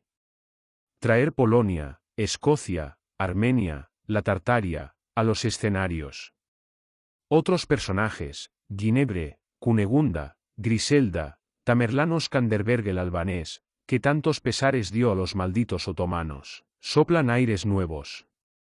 Pronto se hastiará el público de los pastores enamorados, ninfas fieles, cabreros sentenciosos, divinidades alcahuetas, coronas de laurel, peplos apolillados y púrpuras que ya sirvieron en la temporada pasada. ¿Por qué no inventa una ópera sobre mi abuelo Salvador Golomón?, insinúa Filomeno, ese sí que resultaría un asunto nuevo. Condecorado de marinas y palmeras. El sajón y el veneciano echaron a reír en tan regocijado concierto que Montezume tomó la defensa de su fámulo. «No lo veo tan extravagante. Salvador Golomón luchó contra unos hugonotes, enemigos de su fe, igual que Skanderberg luchó por la suya. Si bárbaro les parece a ustedes un criollo nuestro, igual de bárbaro es un eslabón de allá enfrente, esto», señalando hacia donde debía hallarse el Adriático, según la brújula de su entendimiento, bastante desnortada por los morapios tragados durante la noche. «Pero, ¿quién ha visto que el protagonista de una ópera sea un negro?», dijo el sajón, «los negros están buenos para máscaras y entremeses». «Además, una ópera sin amor no es ópera», dijo Antonio, «y amor de negro con negra, sería cosa de risa, y amor de negro con blanca, no puede ser, al menos, en el teatro». «Un momento. Un momento», dijo Filomeno, cada vez más subido de diapasón por el vino Romañola. «Me contaron que en Inglaterra tiene gran éxito el drama de un moro, general de notables méritos, enamorado de la hija de un senador veneciano. Hasta le dice un rival en amores, envidioso de su fortuna, que parecía un chivo negro montado en oveja blanca, lo cual suele dar primorosos cabritos pintos, sea esto dicho de paso». «No me hablen de teatro inglés», dijo Antonio, «el embajador de Inglaterra, muy amigo mío», apuntó el sajón. «El embajador de Inglaterra me ha narrado unas piezas que se dan en Londres y son cosas de horror. Ni en barracas de charlatanes, ni en cámaras ópticas, ni en aleluyas de ciegos, se vieron nunca cosas semejantes. Y fue, en el alba que iba blanqueando el cementerio, un escalofriante recuento de degollinas, fantasmas de niños asesinados, uno a quien un duque de Cornualles saca los dos ojos a la vista del público, taconeándolos luego, en el piso, a la manera de los fandangueros españoles, la hija de un general romano a quien arrancan la lengua y cortan las dos manos después de violarla, acabando todo con un banquete donde el padre ofendido, manco a seguidas de un hachazo dado por el amante de su mujer, disfrazado de cocinero, hace comer a una reina de godos un pastel relleno con la carne de sus dos hijos, sangrados poco antes, como cochinos en vísperas de boda aldeana. ¡Qué asco!, exclamó el sajón. Y lo peor es que en el pastel se había usado la carne de las caras, narices, orejas y garganta, como recomiendan los tratados de artes cisorias que se haga con las piezas de fina venatería, y eso comió una reina de godos. Preguntó Filomeno, intencionado. ¿Cómo me estoy comiendo esta ensaimada?, dijo Antonio, mordiendo la que acababa de sacar, una más, de la cesta de las monjitas. Y hay quien dice que esas son costumbres de negros, pensaba el negro, mientras el veneciano, remascando una tajada de morro de jabalí escabechado en vinagre, orégano y pimentón, dio algunos pasos, deteniéndose, de pronto, ante una tumba cercana que desde hacía rato miraba porque, en ella, se ostentaba un nombre de sonoridad inusitada en estas tierras. Igor Stravinsky, dijo, deletreando. Es cierto, dijo el sajón, deletreando a su vez, quiso descansar en este cementerio. Buen músico, dijo Antonio, pero muy anticuado, a veces, en sus propósitos.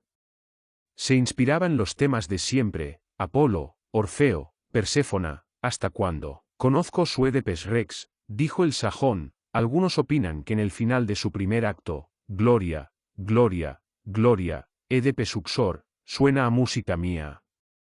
Pero, ¿cómo pudo tener la rara idea de escribir una cantata profana sobre un texto en latín?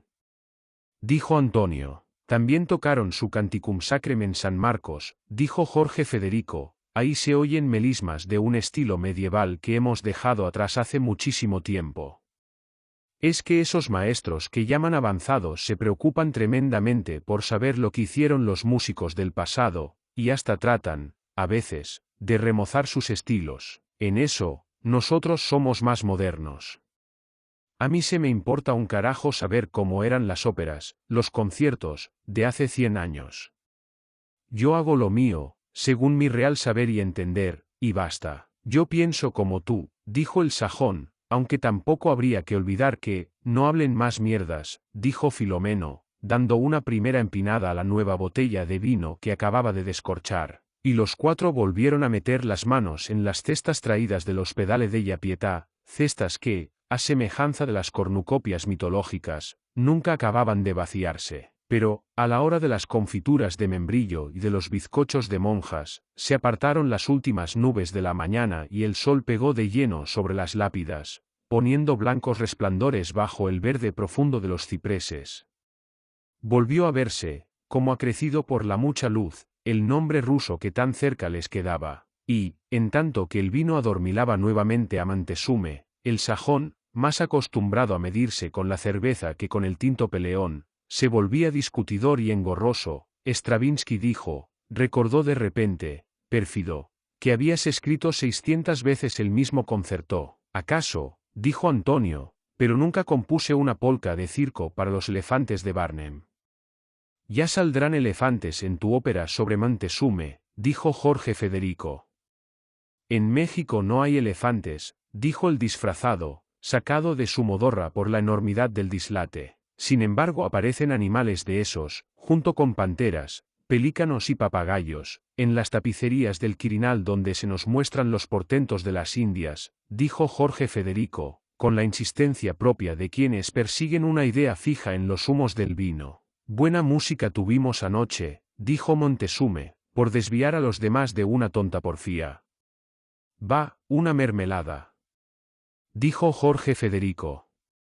Yo diría más bien que era como una jam session, dijo Filomeno con palabras que, por lo raras, parecían desvaríos de Beodo, y, de pronto, sacó del bulto del gabán, enrollado junto a las vituallas, el misterioso objeto que, como recuerdo, decía, le había regalado la Catarina del Cornetou. Era una reluciente trompeta, y de las buenas, señaló el sajón, muy conocedor del instrumento, que al punto se llevó a los labios y, después de probarle la embocadura, la hizo prorrumpir en estridencias, trinos, glisados, agudas quejas, levantando con ello las protestas de los demás, pues se había venido acá en busca de calma, huyendo de las mergues del carnaval, y aquello además, no era música, y, caso de serlo, totalmente impropia de sonar en un cementerio, por respeto a los difuntos que tan quietos yacían bajo la solemnidad de las lápidas presentes. Dejó pues Filomeno, un tanto avergonzado por el regaño, de asustar con sus ocurrencias a los pájaros de la isleta que, hallándose nuevamente dueños de su ámbito, volvieron a sus madrigales y motetes en petirrojo mayor, pero ahora, bien comidos y bebidos, cansados de discusiones, Jorge Federico y Antonio bostezaban en tal cabal contrapunto que, a veces, se rían del dúo involuntariamente logrado. Parecen castrati en ópera bufa, decía el disfrazado. Castrati, tu madre, replicaba el preste, con gesto algo impropio de quien, aunque nunca hubiese dicho una misa pues estaba demostrado que los humos del incienso le daban ahogos y pruritos, era hombre de tonsura y disciplina. Entretanto, se alargaban las sombras de árboles y panteones. En esta época del año los días se hacían más cortos. Es hora de marcharse, dijo Montesume, pensando que se aproximaba el crepúsculo y que un cementerio en el crepúsculo es siempre algo melancólico que induce a meditaciones poco regocijadas sobre el destino de cada cual, como las hacía, en tales ocasiones, un príncipe de Dinamarca aficionado a jugar con calaveras, a semejanza de los chamacos mexicanos en días de fieles difuntos. Al ritmo de remos metidos en un agua tan quieta que apenas si se ondulaba a ambos lados de la barca, bogaron lentamente hacia la plaza mayor. Ovillados bajo la toldilla de borlas, el sajón y el veneciano dormían las fatigas de la farra con tal contento en los rostros que daba gusto mirarlos. A veces sus labios esbozaban ininteligibles palabras, como cuando se quiere hablar en sueños. Al pasar frente al palacio Vendramin Calergi, notaron Montesume y Filomeno, que varias figuras negras, caballeros de frac, mujeres veladas como plañideras antiguas, llevaban, hacia una góndola negra, un ataúd con fríos reflejos de bronce. Es de un músico alemán que murió ayer de apoplejía, dijo el barquero, parando los remos, ahora se llevan los restos a su patria. Parece que escribía óperas extrañas, enormes, donde salían dragones, caballos volantes, gnomos y titanes, y hasta sirenas puestas a cantar en el fondo de un río. Díganme ustedes, cantar debajo del agua. Nuestro teatro de la Fenice no tiene tramoya ni máquinas suficientes para presentar semejantes cosas. Las figuras negras, envueltas en gasas y crespones, colocaron el ataúd en la góndola funeraria que, al impulso de pértigas solemnemente movidas, comenzó a navegar hacia la estación del ferrocarril donde, resoplando entre brumas, esperaba la locomotora de Turner con su ojo de cíclope ya encendido. Tengo sueño, dijo Montesume, repentinamente agobiado por un enorme cansancio. Estamos llegando, dijo el barquero, y la hospedería suya tiene entrada por el canal. Es ahí donde se arriman las chalanas de la basura, dijo Filomeno, a quien una nueva tragada de morapio había puesto de ánimo rencoroso, por lo del regaño en el cementerio. Gracias de todos modos, dijo el indiano, cerrando los ojos con tal peso de párpados que apenas se advirtió que lo sacaban de la barca, lo subían por una escalera, lo desnudaban, acostaban, arrebujaban, metiéndole varias almohadas debajo de la cabeza. Tengo sueño, murmuró aún. Vete, tú también, a dormir. No, dijo Filomeno, voy con mi trompeta a donde pueda hacer bulla. Afuera, seguía la fiesta.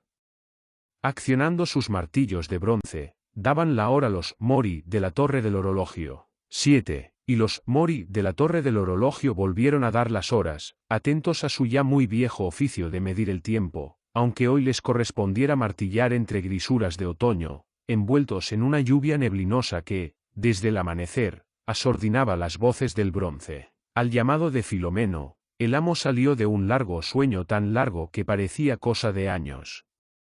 No era ya el Montezume de la víspera, puesto que llevaba una felpada bata de dormir, gorro de dormir, calcetas de dormir, y el traje de anoche no estaba ya en la butaca donde acaso lo hubiese dejado, o lo hubiesen puesto, con los collares, las plumas y las sandalias de correas doradas que tanto lucimiento habían dado a su persona. Se llevaron el disfraz para vestir al señor Massimiliano Mailer, dijo el negro, sacando ropas del armario, y dese prisa, que ya va a empezar el último ensayo, con luces, maquinarias, y todo. Ah. Sí. Claro, los bizcochos mojados en vino de Malvasía le refrescaron la memoria. El sirviente lo rasuró prestamente, y hecho un caballero, bajó las escaleras del albergue, acabando de ajustarse las mancuernas a los puños de encaje. Hiciéronse escuchar nuevamente los martillos de los Mori, mis hermanos, los llamaba Filomeno, pero ahora el sonido de sus martillos se confundió con el de los presurosos martillazos de los tramoyistas del San Ángelo que, tras del telón de terciopelo encarnado, acababan de colocar la gran decoración del primer acto. Afinaban cuerdas y trompas los músicos de la orquesta, cuando el indiano y su servidor se instalaron en la penumbra de un palco, y, de pronto, cesaron los martillazos y afinaciones, se hizo un gran silencio, en el puesto del director, vestido de negro, violín en mano, apareció el preste Antonio, más flaco y narigudo que nunca, pero acrecido en presencia por la ceñuda tensión de ánimo que, cuando había de enfrentarse con tareas de arte mayor, se le manifestaba en una majestuosa economía de gestos,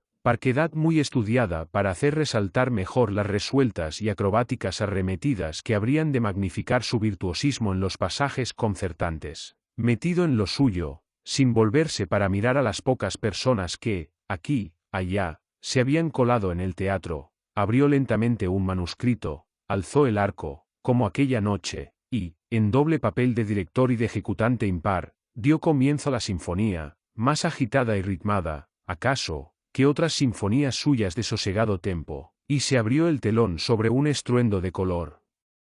Recordó de pronto el indiano el tornasol de flámulas y gallardetes que hubiese contemplado, cierto día, en Barcelona, con esa encendida selva de velámenes y estandartes que, sobre proas de naves, alegraban el lado derecho del escenario, mientras, a la izquierda, empavesando las macizas murallas de un palacio, eran oriflamas y banderolas de púrpura y amaranto. Y, sobre un brazo de agua venido de la laguna de México, un puente de esbelta arcada, harto parecido, tal vez, a ciertos puentes venecianos, separaba el atracadero de los españoles de la mansión imperial de Montezume, pero, bajo tales esplendores, quedaban evidentes vestigios de una reciente batalla, lanzas, flechas, escudos, tambores militares, esparcidos en el piso. Entraba el emperador de los mexicanos, con una espada en la mano, y atento al arco del maestro Antonio, clamaba, «Son vinto eterni dei, tutto in un giorno, lo splendor de miei fastai, e ele alta gloria, del valor mexican ca desvenata». Vanas fueron las invocaciones, los ritos, los llamados al cielo, ante los embates de un sino adverso. Hoy todo es dolor, desolación y desplome de grandezas, un dardo vibrato en el mio sen, y aparece la emperatriz con traje entre Semiramis y dama del Tiziano, guapa y valiente mujer, que trata de reanimar los arrestos de su derrotado esposo, puesto por un falso ibero en tan aciago trance. No podía faltar en el drama, sopla Filomeno a su amo, es Anna Giró, la querida del fraile Antonio. Para ella es siempre el primer papel.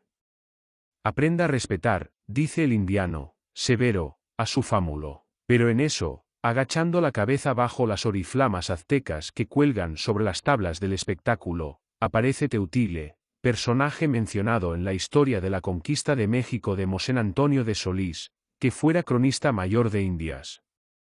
Pero resulta que aquí es hembra, exclama el indiano, advirtiendo que le abultan las tetas bajo la túnica ornada de grecas. Por algo la llaman, la alemana, dice el negro, y usted sabe que, en eso de ubres, las alemanas, pero esto es grandísimo disparate, dice el otro, según Mosén Antonio de Solís, Teutile era general de los ejércitos de Montezume, pues aquí se llama Giuseppe Peche, y para mí que se acuesta con su alteza el príncipe de Darmstadt, o Armestad, como dicen otros, que mora, por aburrido de Nieves, en un palacio de esta ciudad. Pero Teutile es un hombre y no una mujer. Cualquiera sabe. Dice el negro, aquí hay gente de mucho vicio. O si no, mire esto. Y resulta que Teutile quería casarse con Ramiro, hermano menor del conquistador don Hernán Cortés, cuyo papel de varón nos canta ahora la signore Nioule Zanucci, otra que se acuesta con su Alteza el príncipe de Darmstadt, insinúa el negro. Pero, aquí todo el mundo se acuesta con todo el mundo. Pregunta el indiano, escandalizado. Aquí la gente se acuesta con todo Dios, pero, déjeme escuchar la música, pues está sonando un pasaje de trompeta que mucho me interesa, dice el negro. Y el indiano, desconcertado por el trastrueque de apariencias, empieza a perderse en el laberinto de una acción que se enreda y desenreda en sí misma, con enredos de nunca acabar. Montezume pide a la emperatriz Mitrena, pues así la llaman, que inmole a su hija Teutile, pero si Teutile, carajo, era un general mexicano. Antes de que la doncella sea mancillada por los torvos apetitos de un invasor. Pero, y aquí los peros se tienen que multiplicar al infinito, la princesa prefiere darse muerte en presencia de Cortés, y cruza el puente, que ahora resulta sorprendentemente parecido al de Rialto, y, pura y digna, clama ante el conquistador, la figlia de un monarca, y nostalgio a Fernando. Il sangue illustre, di tanti semidei, così ingrato avvilirsi. En esto, Montezume dispara una flecha a Cortés, y se arma un lío tal en el escenario que el indiano pierde el hilo de la historia y solo es sacado de su alelamiento al ver que cambia la decoración y nos vemos, de pronto, en el interior de un palacio cuyas paredes se adornan de símbolos solares, donde aparece ahora el emperador de México vestido a la española. Eso sí que está raro.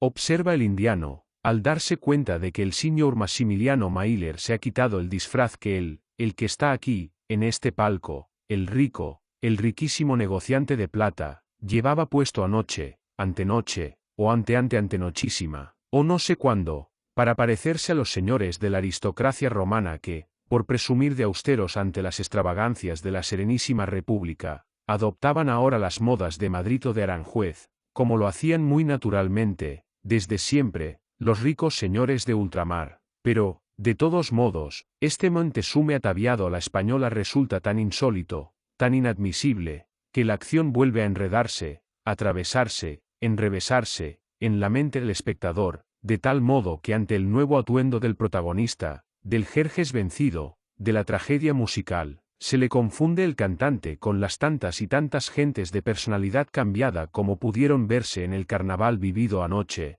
antes de anoche o no sé cuándo, hasta que se cierra el telón de terciopelo encarnado sobre un vigoroso llamado a combate naval, lanzado por Nasprano, otro general de los mexicanos, a quien jamás mencionaron Bernal Díaz del Castillo ni Antonio de Solís en sus crónicas famosas.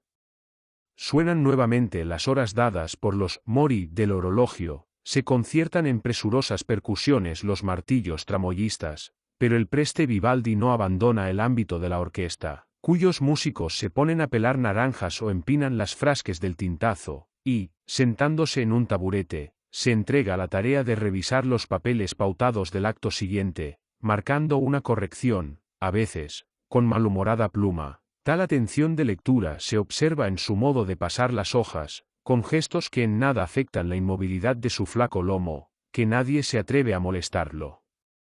Tiene mucho de licenciado Cabra, dice el indiano, recordando el célebre dómine de la novela que ha corrido por toda América. Licenciado Cabro, diría yo, apunta Filomeno, a quien las redondas caderas y el sonrosado escote de Anna Giró no dejaron insensible. Pero ahora el arco del virtuoso da entrada a una nueva sinfonía, en tiempo lento y apoyado, esta vez, ábrese el escenario, y estamos en una vasta sala de audiencias, en todo parecida a la que se nos muestra en el cuadro que posee el indiano en su casa de Coyoacán, donde se asiste a un episodio de la conquista, más fiel a la realidad, en cierto modo, que lo que hasta ahora se ha visto aquí. Ahora Teutile, hay que aceptar, decididamente, que es hembra y no varón, lamenta el destino de su padre, cautivo de los españoles, que actuaron con alevosía. Pero Asprano dispone de hombres listos a rescatarlo, Están impacientes mis guerreros por montar en sus canoas y piraguas, impacientes por castigar al duce, Sic, que a su palabra faltó. Entran en escena Hernán Cortés y la emperatriz y se entrega la mexicana a un patético lamento donde un acento evocador de la reina Atosa de Esquilo se mezcla, en este comienzo que escuchamos ahora, a un cierto derrotismo malinchero. Reconoce Mitrena Malinche que aquí se vivía en tinieblas de idolatría, que la derrota de los aztecas había sido anunciada por pavorosos presagios. Además, per secolos y lunghi, furo y popólico tanto idioti, cheanche y propitise gl erano ignoti, y se había entendido de pronto, que eran falsos dioses los que en estas tierras se adoraban, y que, al fin, por Cozumel, en trueno de cañones y lombardas, había llegado la verdadera religión, con la pólvora, el caballo y la palabra de los evangelios. Una civilización de hombres superiores se había impuesto con dramáticas realidades de razón y de fuerza. Pero, por lo mismo, y aquí se esfumaba el malinchismo de Mitrena en valiente subida del tono, la humillación impuesta a Montezume era indigna de la cultura y el poderío de tales hombres. Si del cielo de Europa a esta parte del occidente habéis pasado, sed ministro, señor, y no tirano. Aparece Montezume encadenado. Se envenena la discusión, se agitan los músicos del maestro Antonio bajo el repentino alboroto de su batuta, hay mutación de escena como solo, por operación portentosa de sus machinas, las hacen los tramoyistas venecianos, y, en luminosa visión, aparece el gran lago de Texcoco, con volcanes por fondo, surcado de embarcaciones indias, y se arma una tremenda naumaquia con encarnizada trabazón de españoles y mexicanos, clamores de odio, muchas flechas, ruido de aceros, morriones caídos, tajos y mandoblazos, hombres al agua, y una caballería que irrumpe repentinamente por el foro, acabando de desaforar la turbamulta, suenan trompetas arriba, suenan trompetas abajo, hay estridencias de pífanos y clarines, y es el incendio de la flota azteca, con fuego griego, fumarolas de artificio, centellas, humos y pirotecnias de alto vuelo, vocerío, confusión, gritos y desastres. ¡Bravo, bravo! Clama el indiano, así fue, así fue. ¿Estuvo usted en eso?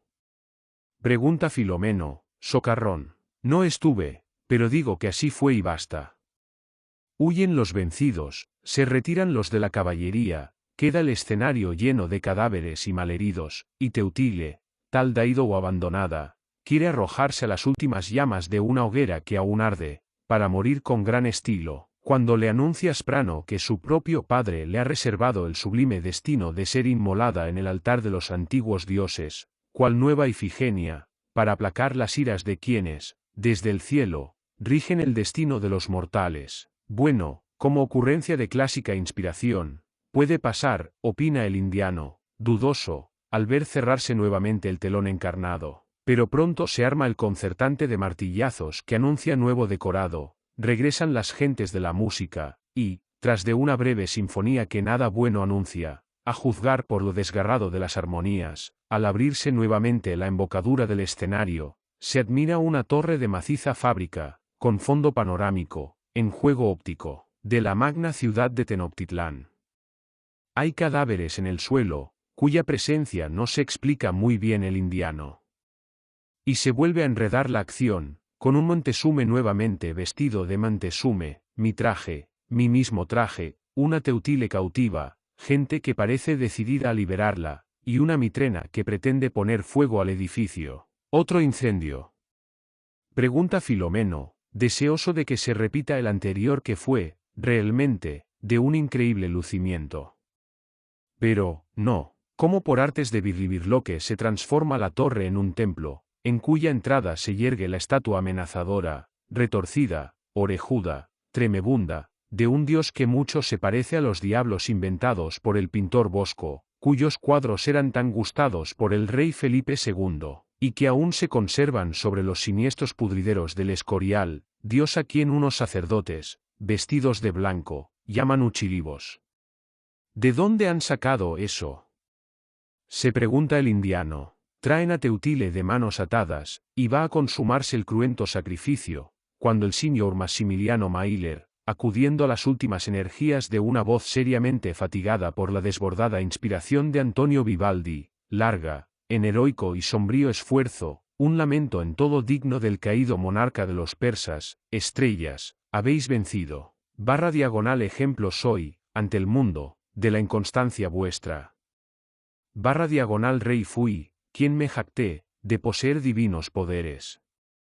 / ahora, objeto de escarnio, aprisionado, encadenado, hecho despreciable trofeo de ajena gloria / solo serviré para argumento de una futura historia. Y enjugábase el indiano las lágrimas arrancadas por tan sublimes quejas, cuando el telón, en un cerrar y abrirse de escenario, nos puso en la gran plaza de México, ornada de triunfos a la romana, columnas rastrels, bajo un cielo atremolado por todas las flámulas, gallardetes, estandartes, insignias y banderas, vistos hasta ahora. Entran los cautivos mexicanos, cadenas al cuello, llorando su derrota, y cuando parece que habrá de asistirse a una nueva matanza, sucede lo imprevisto, lo increíble, lo maravilloso y absurdo, contrario a toda verdad. Hernán Cortés perdona a sus enemigos, y, para sellar la amistad entre aztecas y españoles, celébranse, en júbilos, vítores y aclamaciones, las bodas de Teutile y Ramiro, mientras el emperador vencido jura eterna fidelidad al rey de España, y el coro, sobre cuerdas y metales llevados en tiempo pomposo y a toda fuerza por el maestro Vivaldi,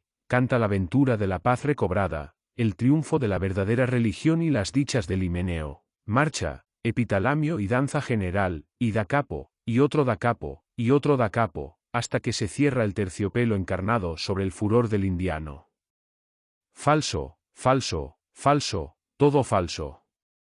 Grita, y gritando falso, falso, falso, todo falso, corre hacia el preste pelirrojo, que termina de doblar sus partituras secándose el sudor con un gran pañuelo a cuadros. Falso, ¿qué? Pregunta, atónito, el músico. Todo. Ese final es una estupidez. La historia, la ópera no es cosa de historiadores, pero nunca hubo tal emperatriz de México, ni tuvo Moctezuma hija alguna que se casara con un español. Un momento, dice Antonio, con repentina irritación. El poeta Alvise Justí, autor de este drama para música, estudió la crónica de Solís, que en mucha estima tiene, por documentada y fidedigna, el bibliotecario mayor de la Marciana. Y ahí se habla de la emperatriz, sí señor, mujer digna, animosa y valiente. Nunca he visto eso. Capítulo 25 de la quinta parte. Y también se dice, en la parte cuarta, que 2 o 3 hijas de Moctezuma se casaron con españoles. Así que, una más, una menos, y ese dio su chilibos. Yo no tengo la culpa de que tengan ustedes unos dioses con nombres imposibles. Los mismos conquistadores, tratando de remedar el habla mexicana, lo llamaban Huichilobos o algo por el estilo. Ya caigo, se trataba de Huitzilopochtli. ¿Y usted cree que hay modo de cantar eso? Todo, en la crónica de Solís, es trabalenguas, continuo trabalenguas, Iztlapalalpa, Guazocoalco, Xicalango, Tlaxcala, Majiscatzin, Cualpopoca, Xicotencatl. Me los he aprendido como ejercicio de articulación. Pero, ¿a quién, carajo, se le habrá ocurrido inventar semejante idioma? Y ese Teutile, que se nos vuelve hembra. Tiene un nombre pronunciable, que puede darse a una mujer. ¿Y qué se hizo de Guatimozin, el héroe verdadero de todo esto? Hubiera roto la unidad de acción. Sería personaje para otro drama. Pero Moctezuma fue lapidado. Muy feo para un final de ópera. Bueno, si acaso, para los ingleses que terminan sus juegos escénicos con asesinatos, degollinas, marchas fúnebres y sepultureros. Aquí la gente viene al teatro a divertirse. ¿Y dónde metieron a Doña Marina, en toda esta mojiganga mexicana? La Malinche esa fue una cabrona traidora y el público no gusta de traidoras. Ninguna cantante nuestra habría aceptado semejante papel. Para ser grande y merecedora de música y aplausos, la India esa hubiese debido hacer lo de Judith con Holofernes. Su Mitrena, Sin embargo, reconoce la superioridad de los conquistadores. Pero es quien, hasta el final, anima una resistencia desesperada. Esos personajes siempre tienen éxito. El indiano, aunque algo bajado de tono, seguía insistiendo: la historia nos dice, no me joda con la historia en materia de teatro. Lo que cuenta aquí es la ilusión poética. Mire, el famoso Monsieur Voltaire estrenó en París, hace poco, una tragedia donde se asiste a un idilio entre un Oroman y una Zaira, personajes históricos que, de haber vivido cuando transcurre la acción, tendrían, él más de 80 años, ella mucho más de 90, ni con polvos de carey disueltos en aguardiente, murmura Filomeno. Y ahí se habla de un incendio de Jerusalén por el sultán Saladino, que es totalmente falso, pues quienes, de verdad, saquearon la ciudad y pasaron la población a cuchillo fueron los cruzados nuestros. Y fíjese que cuando se habla de los santos lugares, ahí sí que hay historia. Historia grande y respetable.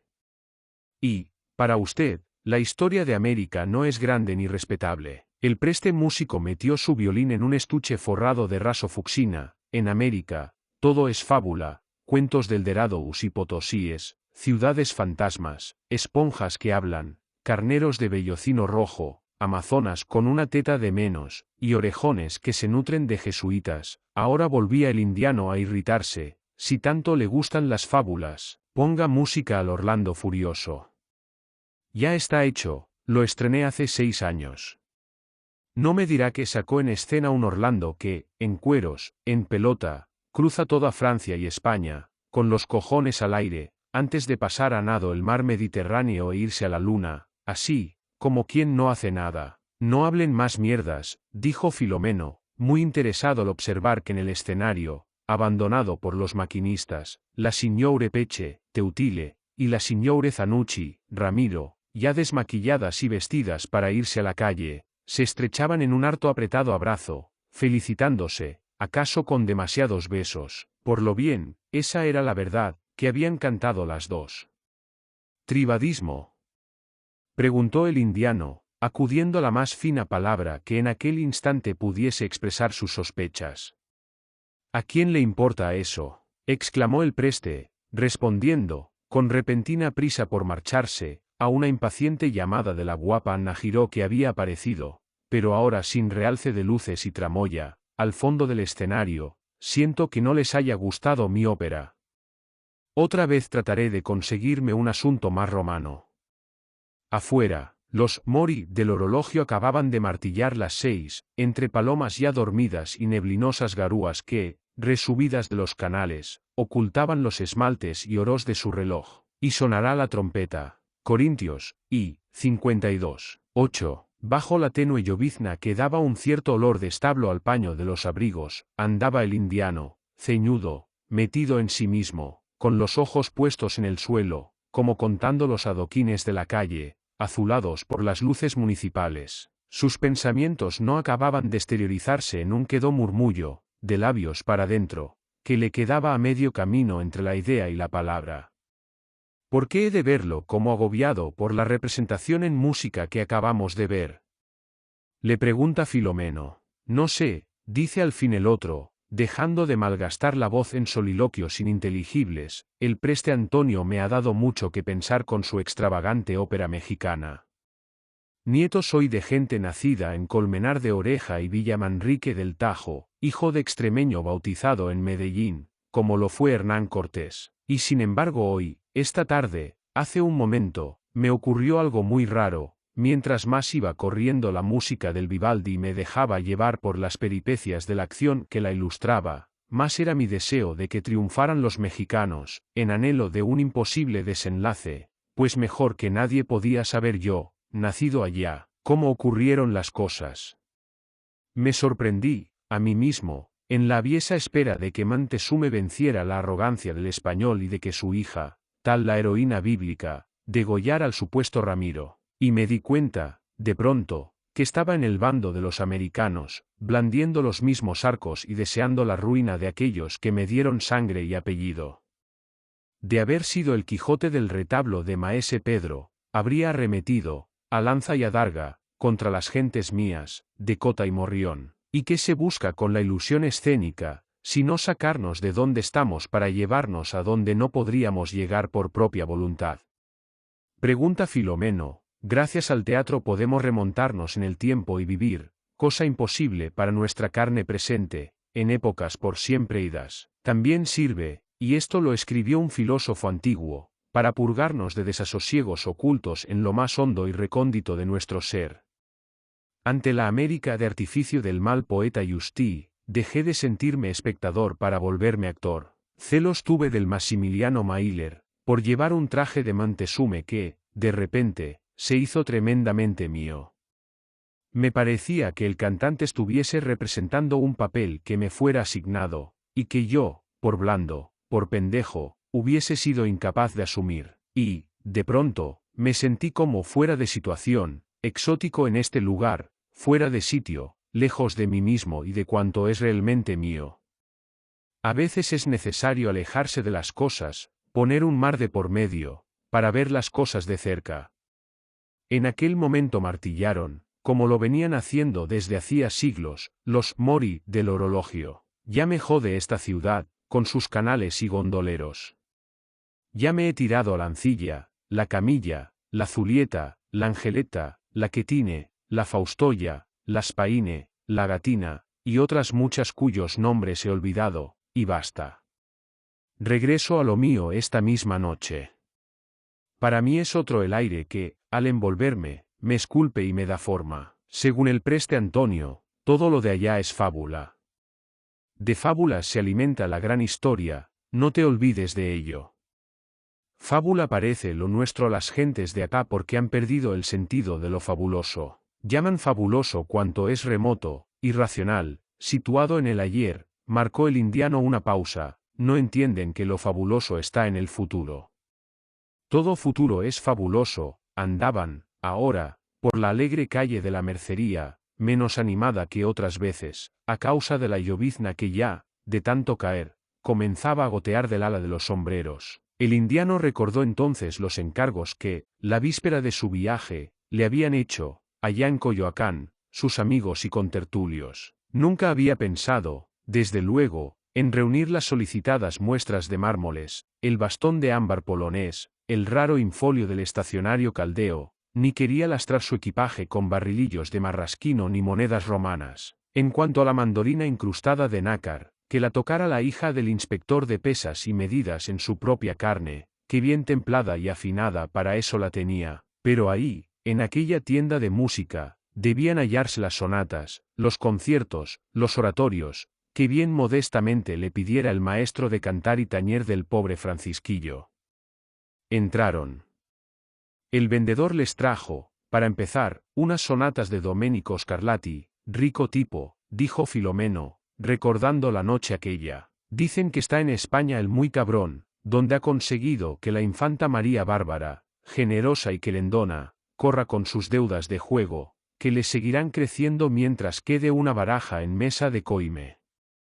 Cada cual tiene sus debilidades, porque, a este, le ha dado siempre por las mujeres, dijo Filomeno, señalando unos conciertos del preste Antonio, titulados Primavera, Estío, Otoño, Invierno, cada uno encabezado, explicado, por un lindo soneto. Ese vivirá siempre en primavera, aunque lo agarre el invierno, dijo el indiano. Pero, ahora, pregonaba el hortera los méritos de un muy notable oratorio, el Mesías. Nada menos. Exclamó Filomeno, el sajón ese no trabaja en talla inferior. Abrió la partitura, carajo, esto se llama escribir para la trompeta. De aquí a que yo pueda tocar esto, y leía y releía, con admiración, el aria de bajo, escrita por Jorge Federico sobre 2 versículos de la epístola a los Corintios.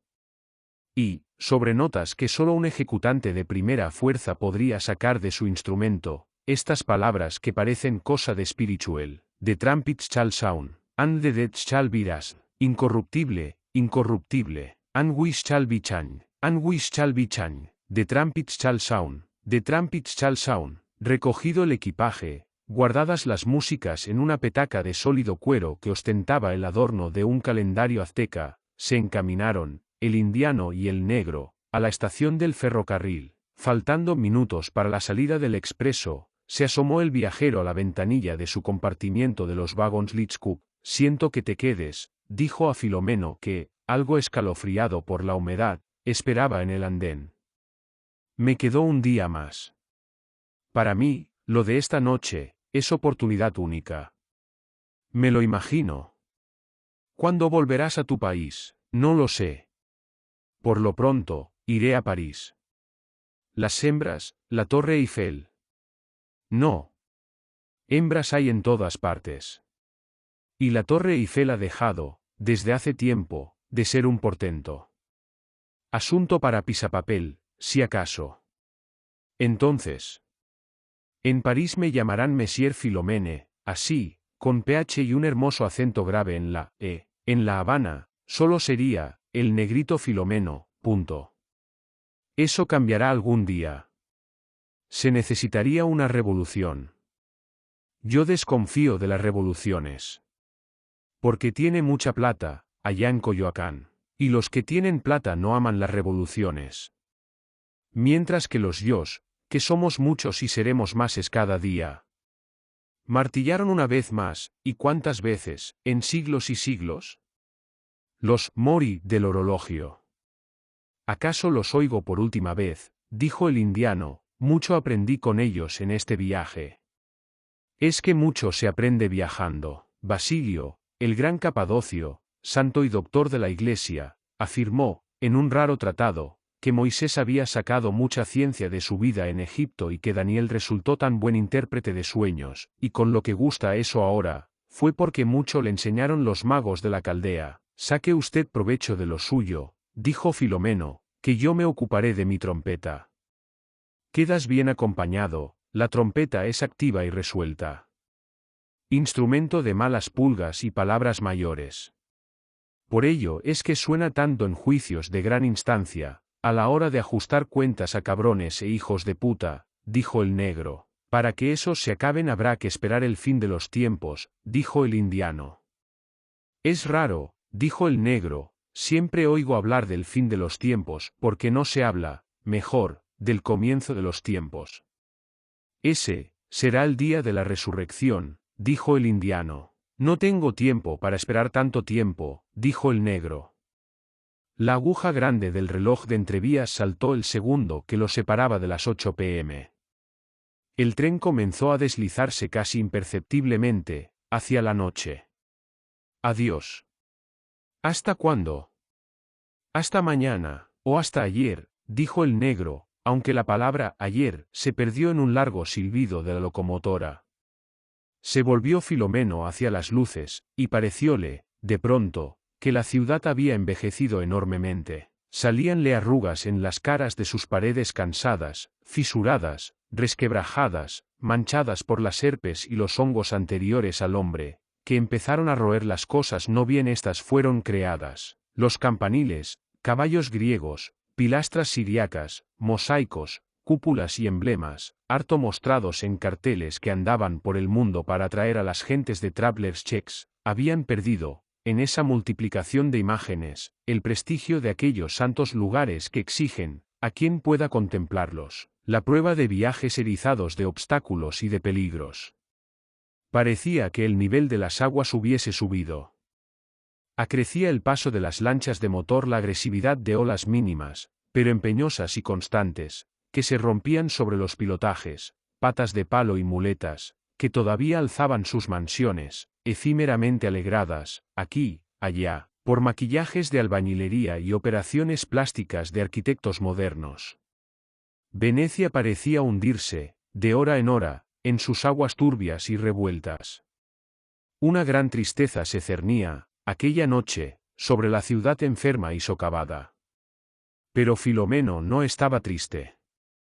Nunca estaba triste. Esta noche, dentro de media hora, sería el concierto, el tan esperado concierto de quien hacía vibrar la trompeta como el Dios de Zacarías, el Señor de Isaías, o como lo reclamaba el coro del más jubiloso salmo de las Escrituras. Y cómo tenía muchas tareas que cumplir todavía. Donde quiera que una música se definiera en valores de ritmo fue, con paso ligero, hacia la sala de conciertos cuyos carteles anunciaban que, dentro de un momento, empezaría a sonar el cobre impar de Louis Armstrong, y parecíale a Filomeno que, al fin y al cabo, lo único vivo, actual, proyectado, asaeteado hacia el futuro, que para él quedaba en esta ciudad lacustre, era el ritmo, los ritmos, a la vez elementales y pitagóricos, presentes acá abajo, inexistentes en otros lugares donde los hombres habían comprobado, muy recientemente, por cierto, que las esferas no tenían más músicas que las de sus propias esferas, monótono contrapunto de geometrías rotatorias, ya que los atribulados habitantes de esta tierra, al haberse encaramado a la luna divinizada del Egipto, de Sumer y de Babilonia,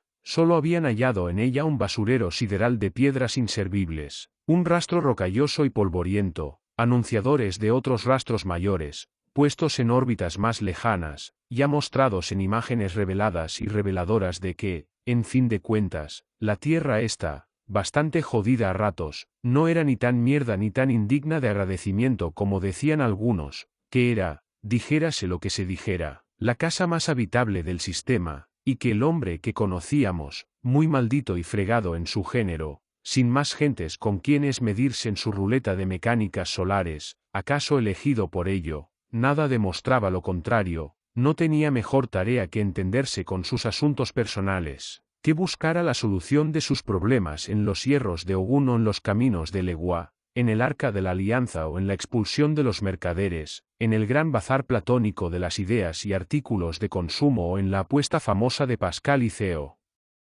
Aseguradores, en la palabra o en la tea, eso, era cosa suya. Filomeno, por lo pronto, se las entendía con la música terrenal, que a él, la música de las esferas, lo tenía sin cuidado. Presentó su ticket a la entrada del teatro, lo condujo a su butaca una acomodadora de nalgas extraordinarias, el negro lo veía todo con singular percepción de lo inmediato y palpable, y apareció en truenos, grandes truenos que lo eran de aplausos y exultación, el prodigioso Louis, y, embocando la trompeta, atacó, como él solo sabía hacerlo, la melodía de Godown Moses, antes de pasar la de Jonan de Wall, alzada por el pabellón de cobre hacia los cielos del teatro donde volaban, inmovilizados en un tránsito de su vuelo, los rosados ministriles de una angélica canturía, debida, acaso, a los claros pinceles de Tiepolo. Y la Biblia volvió a hacerse ritmo y habitar entre nosotros con Ezequiel and the Will, antes de desembocar en un Joleluye,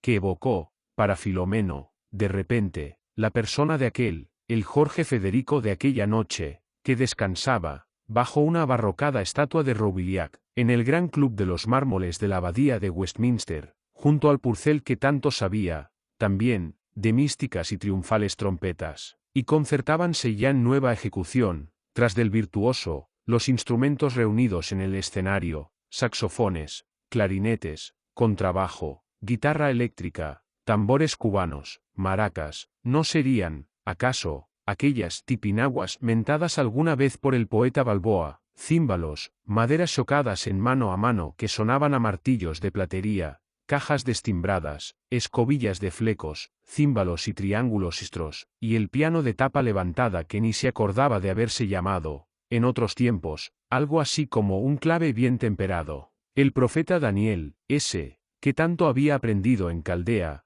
habló de una orquesta de cobres, salterio, cítara, arpas y sambuques, que mucho debió parecerse a esta, pensó Filomeno. Pero ahora reventaban todos, tras de la trompeta de Louis Armstrong, en un enérgico strike-up de deslumbrantes variaciones sobre el tema de I Can't Have You Anything But Love, Baby, nuevo concierto barroco al que, por inesperado portento, vinieron a mezclarse, caídas de una claraboya, las horas dadas por los moros de la Torre del Orologio. La Habana-París, 1974.